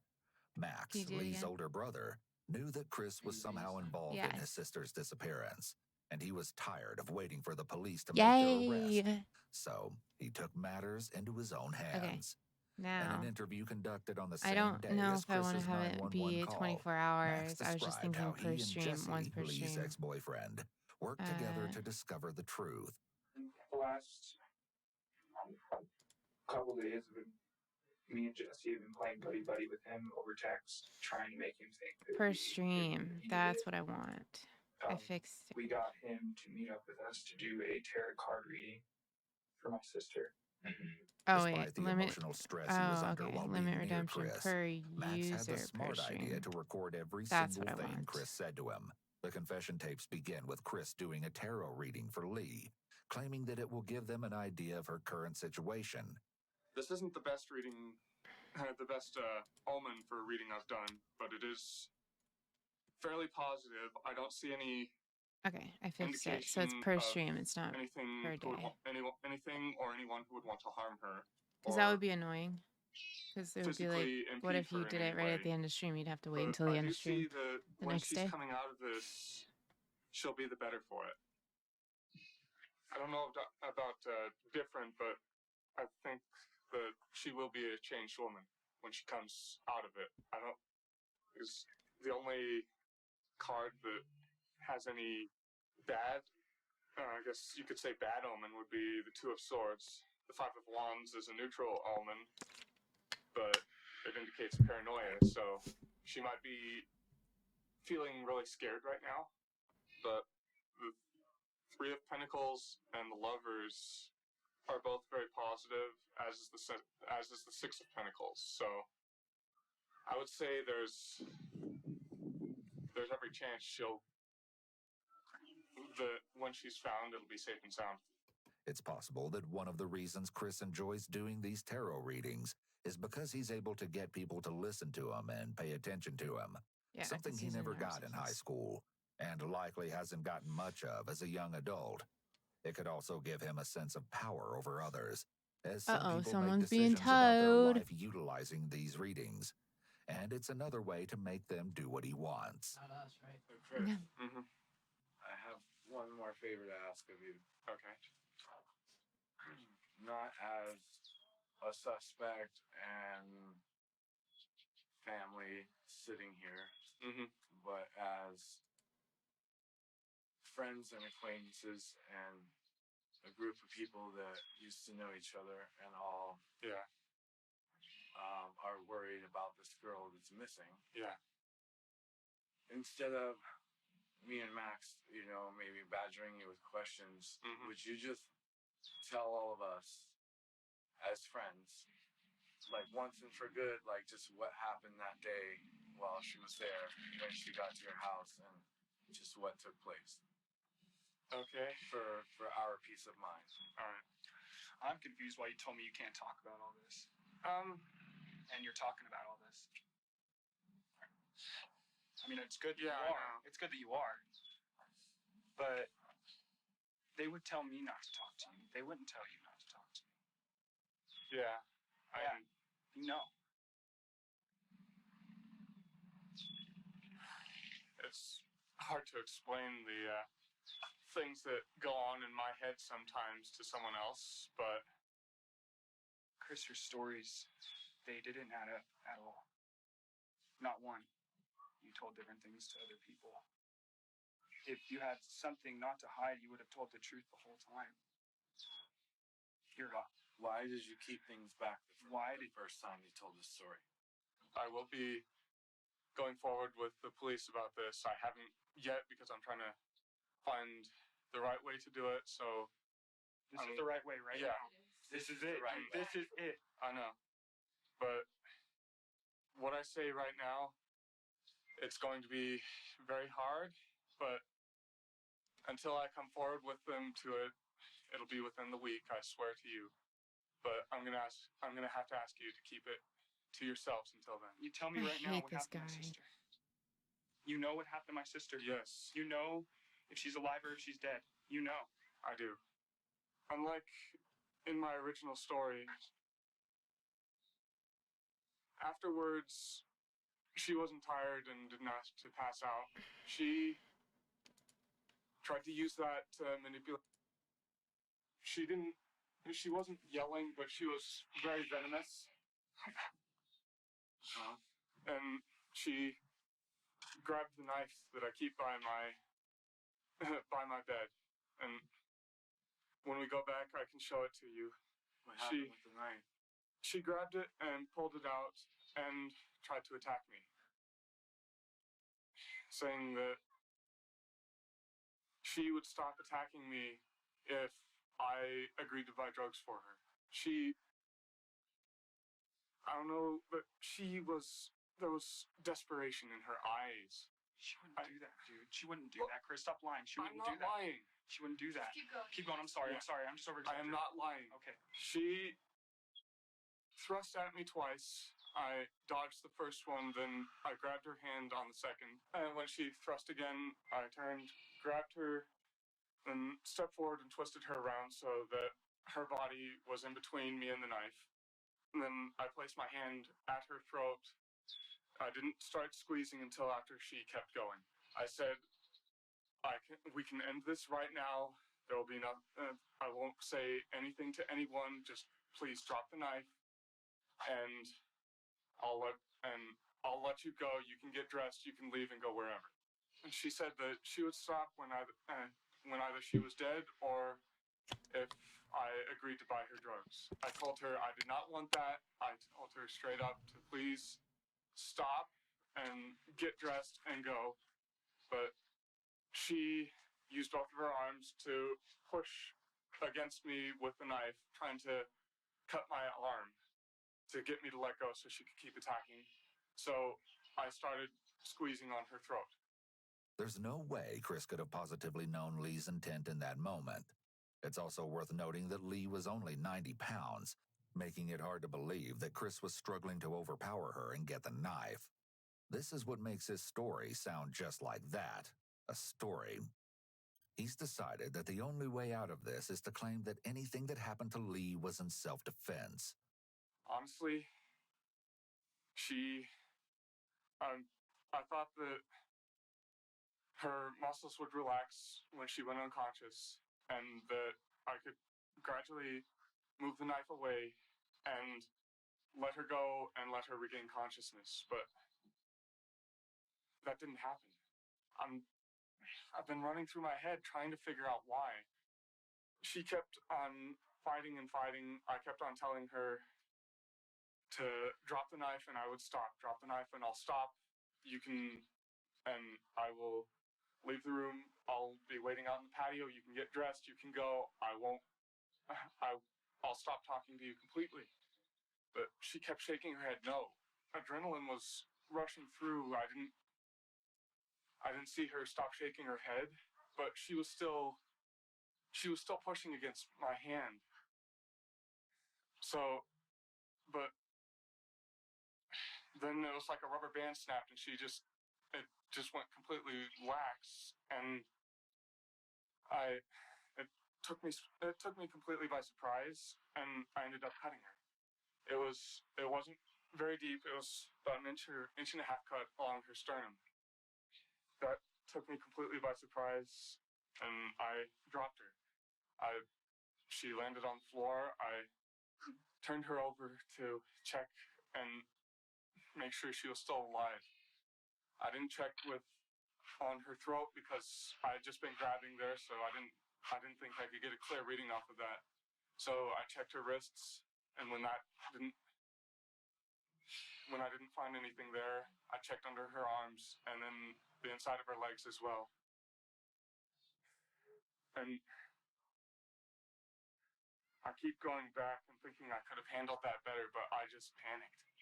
Although many had suspected it already, this was the first time Lee's death had been confirmed. After she went limp, and I checked the pulse and didn't find anything. So you couldn't call the cops though? You didn't. Honestly, I was like bring her back, or did she? Well, hold on. Yeah, what happened after she went limp? After she went limp, and I checked the pulse and didn't find anything.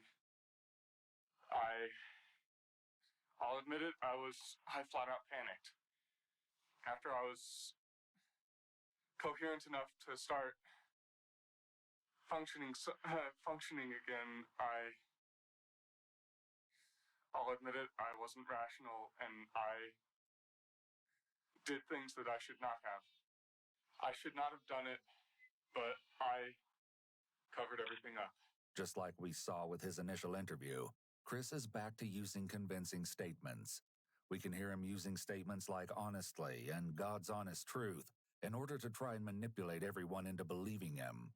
It's possible that one of the motivations behind this confession is that it's possible he knew the police were on to him, and it was only a matter of time before they arrested him. He may have wanted to test out his self-defense story on Lee's loved ones to see if they believed him. If they weren't buying it, he would then have some time to adjust his story to make it more believable for police. Chris likely had no idea that he was already being recorded. I took her body and I put her clothes back on. Then I laid her on my bed and covered her in a blanket while I was trying to figure out what to do. I didn't wrap her in them or anything like that.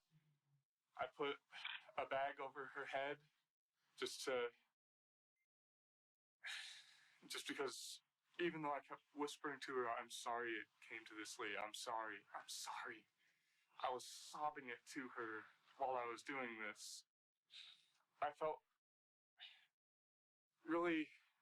guilty over what had happened. After I got rid of her, I didn't want the smell to attract anyone, and they were those odor control trash bags, so I figured I'd lay a couple over her. I put a bag over her head, and then I placed two on top of her. Concealing the victim's face is often done for a few different reasons, but in this case, the only likely reason is due to emotional detachment. Some killers cover their victim's face as a means of distancing themselves emotionally from them. By concealing the face, they might create a psychological barrier to dissociate themselves from the person they have harmed, making it easier to commit the act. Due to Chris's pedantic speech, it's hard to tell if he's being honest. He sounds very dramatic at times, such as when he's talking about sobbing to Lee's corpse, as if he's trying to convince the others that killing Lee and hiding her body pained him. The emotion he's trying to portray doesn't match up with the horrifying story he's telling. It's also worth noting that Chris was incredibly meticulous in terms of the steps he took to hide the body, such as using odor-controlled garbage bags. It's almost as if he had planned this in his mind and in his fantasies for a long time. Afterwards, my roommate walked in. He was early, and I just told him that I had a guest over and that she was sleeping. Before he had got home, I had used some rags to clean up the blood, and I put those into a grocery bag, and I put that into the duffel bag with her. I carried it out. And at first I tried the waiting game. When 2 o'clock in the morning rolled around and he hadn't gone to sleep, I decided to try and sneak it past him. I was taking it out. I don't think he would have noticed if I hadn't said anything, but in case he did notice, I just said I was taking something to my car. But I didn't take her to my car. I knew that if I was gone for any length of time, he'd get suspicious. So I did the only thing I could think of, and God help me, I put her in the dumpster. It's important to note how Chris repeatedly refers to Lee's body as it. Referring to her as it may allow Chris to forget that this is a human body of a girl he has known since high school, thus letting him distance himself from his own terrifying acts. I know you won't believe me, but I will be turning myself in to the police. I will tell them... No, you're going to jail right now. You're going to prison right now. Where do you think you're going, man? You think I'm just going to let you walk away and drive away? You killed my goddamn sister. You be wait for... Come on, man. Get my phone. It has all this recorded. Call the cops. They're already on their way. Having finally heard enough, Max did what likely everyone in his shoes would want to do. He punched Chris. Chris was forced to call 911 shortly after that, and the police soon arrived to arrest him. Max was also brought down to the station in order to give a statement to police.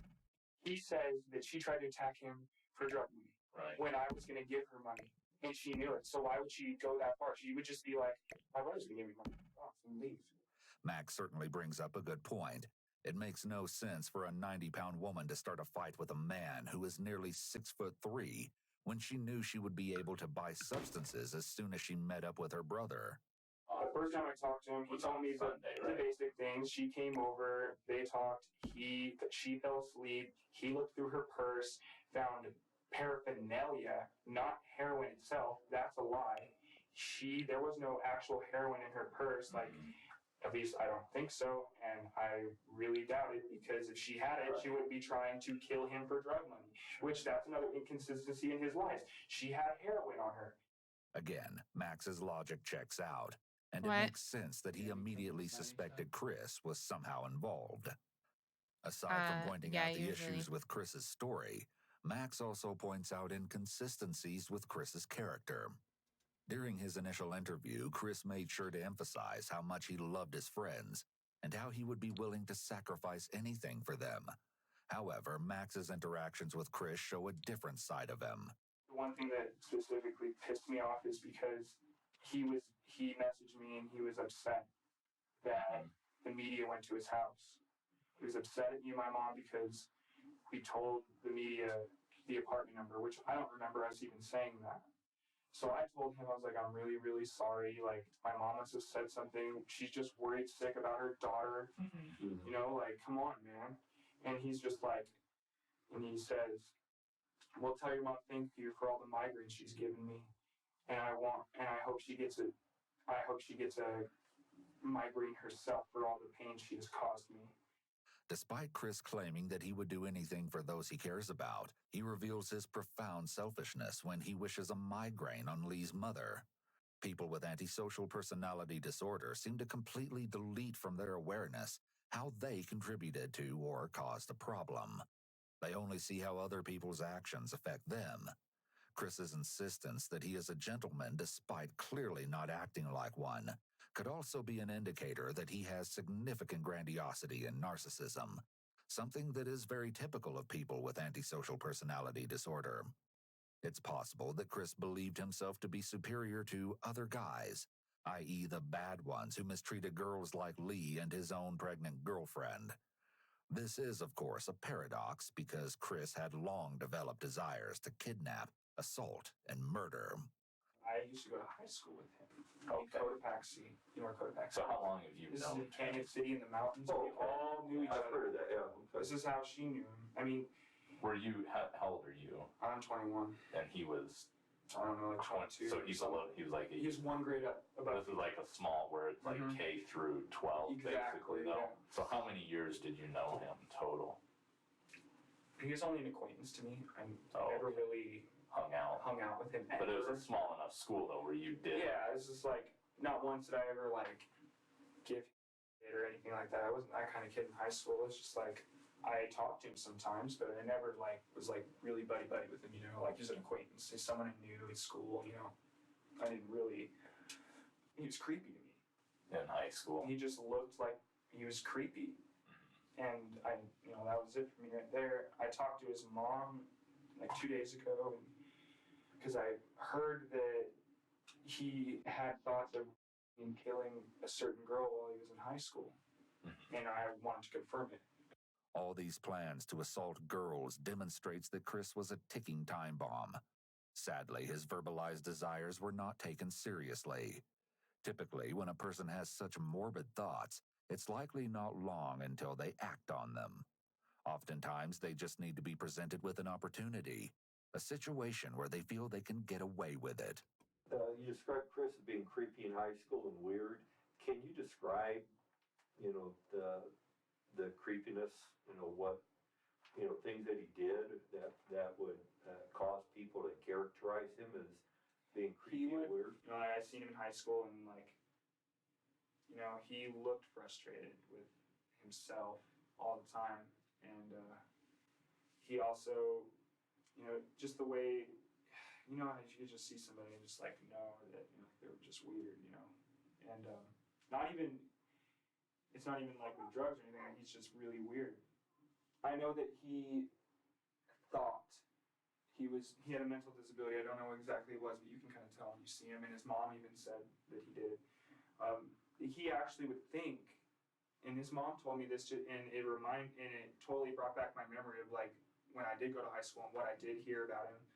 And then he would get frustrated with girls because in his head they would be flirting with him. And I talked to everybody I went to school with, not once. You know, nobody flirted with him. Not one person. And he would think that someone's flirting with him, and he would get really upset and frustrated. Mood would change all the time in high school. Like one day he's like talkative a little bit, one day he's just silent. This could be an indicator that Chris may have struggled with social cues. It's also possible that he was showing signs of grandiosity beginning in high school, and he wanted to believe that girls found him desirable, only to become frustrated and angry when that didn't turn out to be the case. This may have contributed to Chris gradually developing anger towards girls, which ultimately accumulated and led to him wanting to seek revenge against women in general for not acknowledging him. With the insightful information they'd gathered from Max, and now that Chris had confessed, it was time for detectives to once again question him and get to the bottom of what actually happened to Lee. Only this time, he has his attorney with him. Much like his confession in the park, Chris's story starts out similar to his original story. Lee came over to hang out, the two got food, played some video games, and then Lee kissed him, leading to the two sleeping together. Then afterwards, she wasn't tired, but she did try to sweet talk me into buying drugs for her. He's a when liar. I told her that no, I wouldn't buy her drugs, To create a barrier between himself and the detectives, signaling a desire to protect himself because he might not be telling the truth.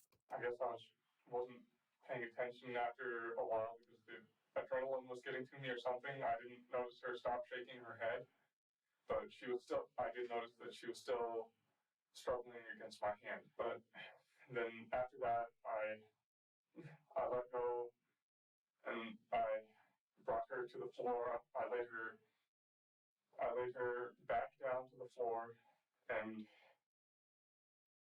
I panicked. At this point, do you wish to continue to speak? As Chris continues his story, Notice how his feet and body are angled away from everyone else at the table. This posture is commonly known as a closed nonverbal cue and could be an indication of discomfort and disinterest, as facing towards someone else when speaking to them is a sign of being engaged in the conversation. People's feet often point in the direction that they want to go. His feet are aimed away from the room, showing that he wants to leave. People can much more easily lie with their hands and mouths than they can with their feet, because we aren't taught to watch our feet when we lie. Now, having heard Chris's story about the fight, the detectives begin to pick away at his questionable story. Did you have her after she was dead? No. Ew. That's not even in anything of my fantasies even. My fantasies from high school had gone pretty dark, and that wasn't even in there.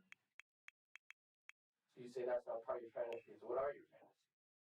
I'm gonna say again, counsel you not to answer the question. Chris acts very oddly when asked this question.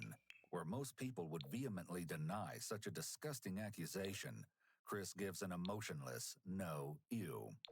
As he says this, you can actually see him shake his head up and down, almost like he was shaking his head yes, while verbally replying no. Once again indicating that while Chris may be telling the police one answer, he's clearly thinking about another. With Chris bringing up his dark high school fantasies, detectives try to dig a little deeper into his innermost thoughts. When we talked to you the other night, you told us about a couple of girls in high school that you were still angry at. I'm not angry at them now, but I was very angry at them in the past, and when I was in high school. And I knew they were just being kids now, but back then I was very, very angry at them, and I wrote down the things I would like to do to them in the journal. And where's that journal at? The one that you wrote all that stuff in? Is that something you kept? No, I didn't keep it. This might seem a little bit bizarre to you, but are you under any kind of a treatment for mental health issues right now? No. Have you ever been? I have.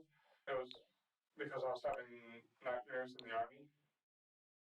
And the doctors there were more concerned about getting me a full night's sleep and making sure that I was fit for duty than they were about my mental health. It's important to understand that any medical discharge for psychiatric reasons would have most likely involved a serious mental health diagnosis, which effectively rendered Chris unfit for future military service. Do you hear voices? No, but the main factor in me deciding to come forward with the truth is somewhat bizarre. I'm going to ask you again to not reveal any further details. It's important to note that an attorney cannot forbid a client from speaking with law enforcement, even if they advise against it. The client is in control of the representation, and the attorney has to respect those wishes. Though it's not clear if Chris's attorney advised him to talk to police, it's pretty likely that the attorney told him not to, but Chris decided against this. I guess what I'm trying to get at is just as if you get mental health issues that we need to be aware of. No. Have you thought of yourself at all over this thing? Over this thing, I thought about it briefly, but my point of view is that the easiest course of action is very rarely the right course of action. Have you ever been diagnosed with any mental condition? Again, I'm going to ask you to not respond. Not to my knowledge, no. Are you aware of reality? Yes. Do you know where you are right now? I'm in the Westminster Police Department in an interrogation room. Chris's lawyer may have advised him not to answer this because it's possible that they are considering a diminished capacity or insanity defense. A key aspect of that type of defense is that the defendant didn't know the crime was wrong or didn't understand. Admitting to a known diagnosis suggests prior knowledge of the mental disease or defect, and therefore also its impact on the defendant prior to the crime. admitting that he knew he had a diagnosis could eviscerate the chance of them using this defense. Despite his lawyer's warnings, Chris did eventually decide to come forward with this information. If you remember, Chris had told Max that he was already planning on turning himself in the week that Max got him to confess. Chris claimed that his tarot cards told him that if he didn't confess, the guilt would eventually destroy him, and he alleged that he was going to take his own life. But Lee's spirit had come to him and told him not to. I'm not going to judge it right or wrong, but I do regret what I did, and I keep wishing that I could go back and do it over again to try and keep that from happening. Do you think you should be punished? I'm going to ask you not to answer the question. Yes and no.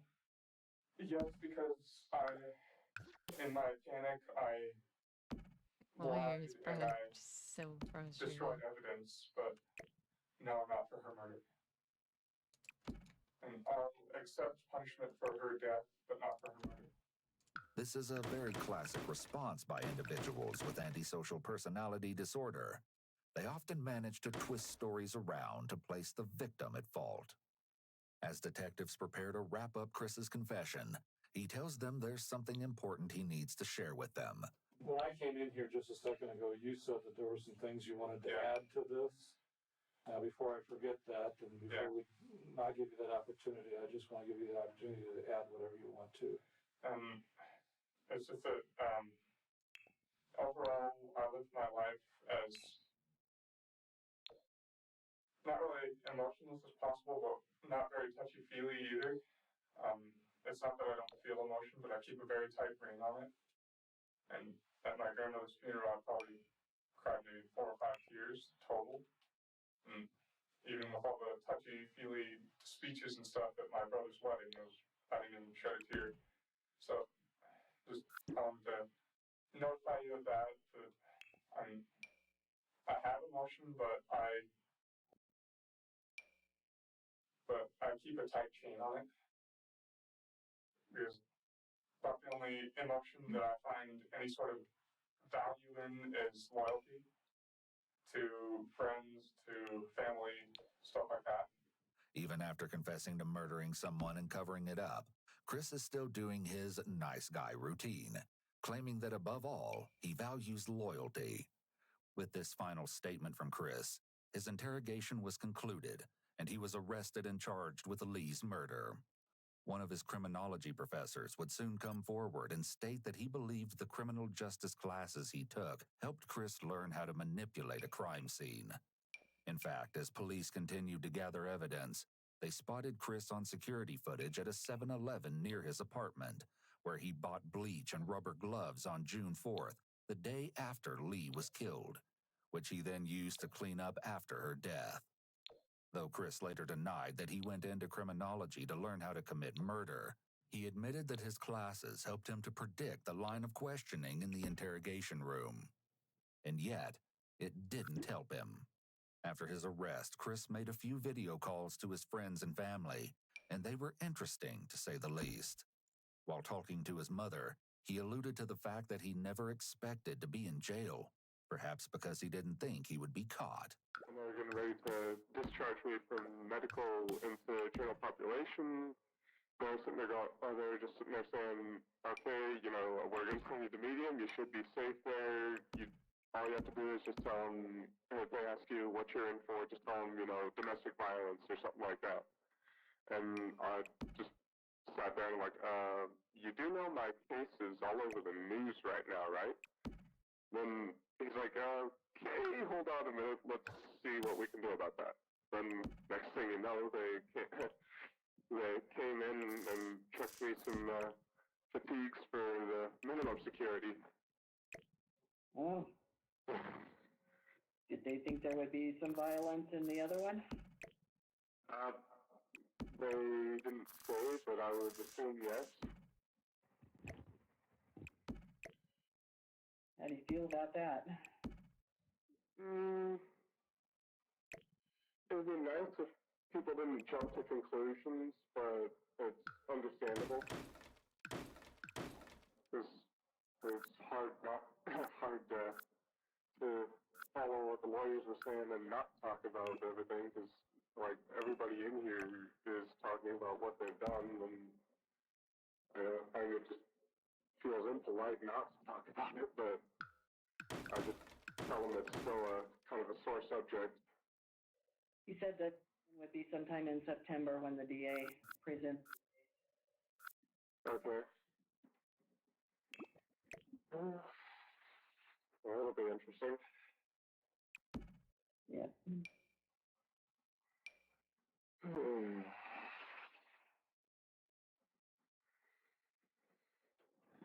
So I've been trying to keep myself busy playing chess and checkers and relearning the game of Uno and Skip-Bo. On a few occasions, some of Chris's classmates video called him to offer their support. But all of our friends are behind you, and we believe that we love you, and we wanted you to know that no matter what, you're still going to be here. We're still here for you, and I don't want you to feel alone, bro. Not gonna lie, dude, like, we seriously have been really, like, pissed off because a lot of people had to stay on your Facebook, so we definitely got on there and Hi, gummy bear. Sorry. I am focused. How does one hold up in situations like this? How are you? I can just imagine how you feel, dude. Like, I don't know. What's going through your head? Are you scared? If someone you do not like and your worst enemy was shrunk into tiny, small size, they happen to be in your food, would you be tempted to play pretend like you were about to eat them as a joke, or find it more fun to keep them as your prisoner in a jar?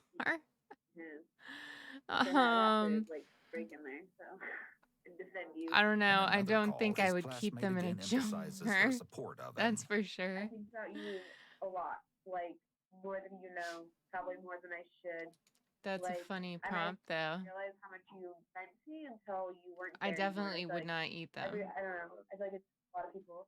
But I don't want you to think that you are forgotten about or that you're not loved.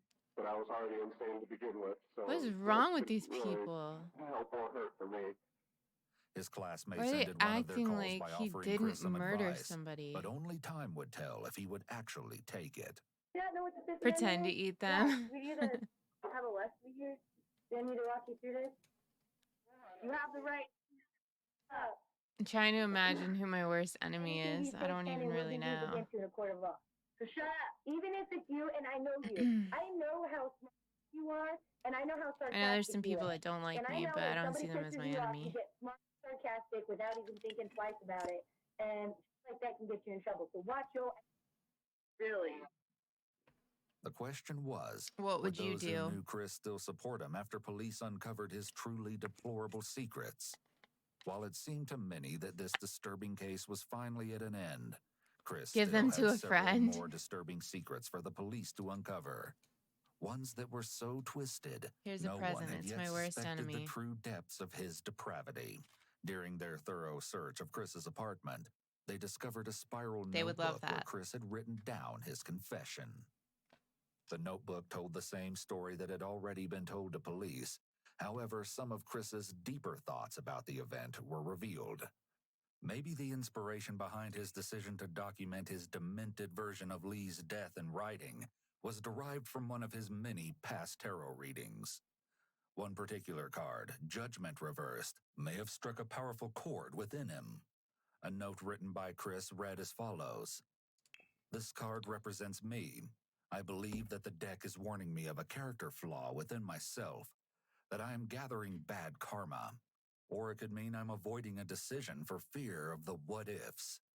Apparently, he faced his fear and composed the letter. An excerpt from his chilling confession read as follows: "Before I begin, let me again offer my most sincere apologies, both for the pain I've caused because of my fear, as well as the pain I'm about to bring by stepping forward with the truth. Lee is dead." Later in the letter, he wrote, "I lied to try to protect myself out of fear that no one would believe the truth. Chris was right to feel fearful. However, nothing about his far-fetched story so much as resembled truth. Chris makes himself out to be the victim in these pages, pondering about what Lee would say to him if he confronted her for manipulating him. He also claims that Lee used him as the weapon of choice to take her own life, showing just how unwilling Chris is to take responsibility for his horrid actions against her. Alongside the notebook, police discovered something they never would have expected. Chris appeared to have several pairs of underwear which looked like they belonged to a girl much younger than him. Over the course of the search, the police learned that Chris was an avid writer. Whether he was writing down the results of his tarot readings, working on the manuscript for a novel, or just jotting down random thoughts, it seemed like they were always finding a notebook or piece of paper with some writing on it. These writings all appeared to be harmless at first. However, closer inspection of one of the stories they had found proved to be more than concerning. Titled Uncle Dave, the story was written by Chris and appeared to be about a 32-year-old uncle abusing his prepubescent niece. To say the officers who discovered this were disturbed would be an understatement. Between this perverse story and the underwear that had been previously found, officers were becoming increasingly worried about how far Chris's depravity might go. As with Lee and many others his age, Chris would spend much of his time talking to friends on sites like Facebook, wondering if there could be evidence hidden away in Chris and Lee's Facebook DMs. Officers took Chris's computer and did a deep dive into his account. While the conversation between him and Lee would prove useful to the case, it was the other conversations on the account that really put detectives on edge. Based on the messages they were able to find, Chris seemed to have several women in online contractual slave relationships. He would find women, often from foreign countries, who were in desperate need of money. He would promise them money in exchange for explicit photos, conversations, and complete control over their lives. For one particular woman, Chris even made her agree to let him kill her whenever he wanted, claiming that it would be legal as long as she signed a contract stating that she was giving him permission to murder her. A message from Chris to the woman read as follows: "If I have a legal document drawn up stating that she became my slave of her own free will, I believe that would mitigate things severely." For this particular woman, Chris's message served as a reminder to refer to him as Sir at all times. Oftentimes in the messages, the women would show reluctance towards some of the things Chris would ask of them, and he would manipulate them into eventually giving him what he wanted. Having promised money to several different women in exchange for these relationships, Chris often found himself short on funds for the month and would not give the women their money even when they did follow his orders. This entire situation is indicative of Chris's sadism, as he seems to enjoy the power and control aspect of committing violence against vulnerable women. The police were horrified to discover the relationships Chris had with these women, and it was clear he was just taking advantage of vulnerable women who were willing to do anything to get money for their families. The more they uncovered about Chris's personal life, the more and more his claim that he killed Lee in self-defense began to fall apart. Unfortunately, things were only going to get worse from here. Continuing their search of his computer, the detectives' worst fear was discovered. Chris had been looking at explicit photos of children. No. Through his browser history, they'd been able to prove that he had been on several sites that hosted these disgusting photos. When paired with everything else they had discovered about Chris, Good thing his classmates detectives were support able to put him. together a complete picture of this depraved individual. Chris preyed on vulnerability, which is why he sought out Fucking Lee with her sicko. addiction problems, women online with financial issues, a girlfriend who had become pregnant and was abandoned, and, most disturbingly of all, defenseless, powerless children. Unfortunately, despite the information given by Chris, Lee's body has never been found. Though some No of her clothing way. and her bag were eventually found in the local dump. Chris was eventually charged with first-degree murder, assault, evidence tampering, and the possession of inappropriate photos of minors. Realizing that he was looking at spending the rest of his life in prison, Chris supposedly cut a deal with prosecutors to plead guilty to second-degree murder and exploitation of a child in exchange for having the rest of his charges dropped. With this deal in place, Chris was sentenced to 48 years in prison. That's it. 48 years. Hope he dies there. All right. I'm going to get off and make dinner. Thanks for everybody who stopped by and said hi. Goodbye.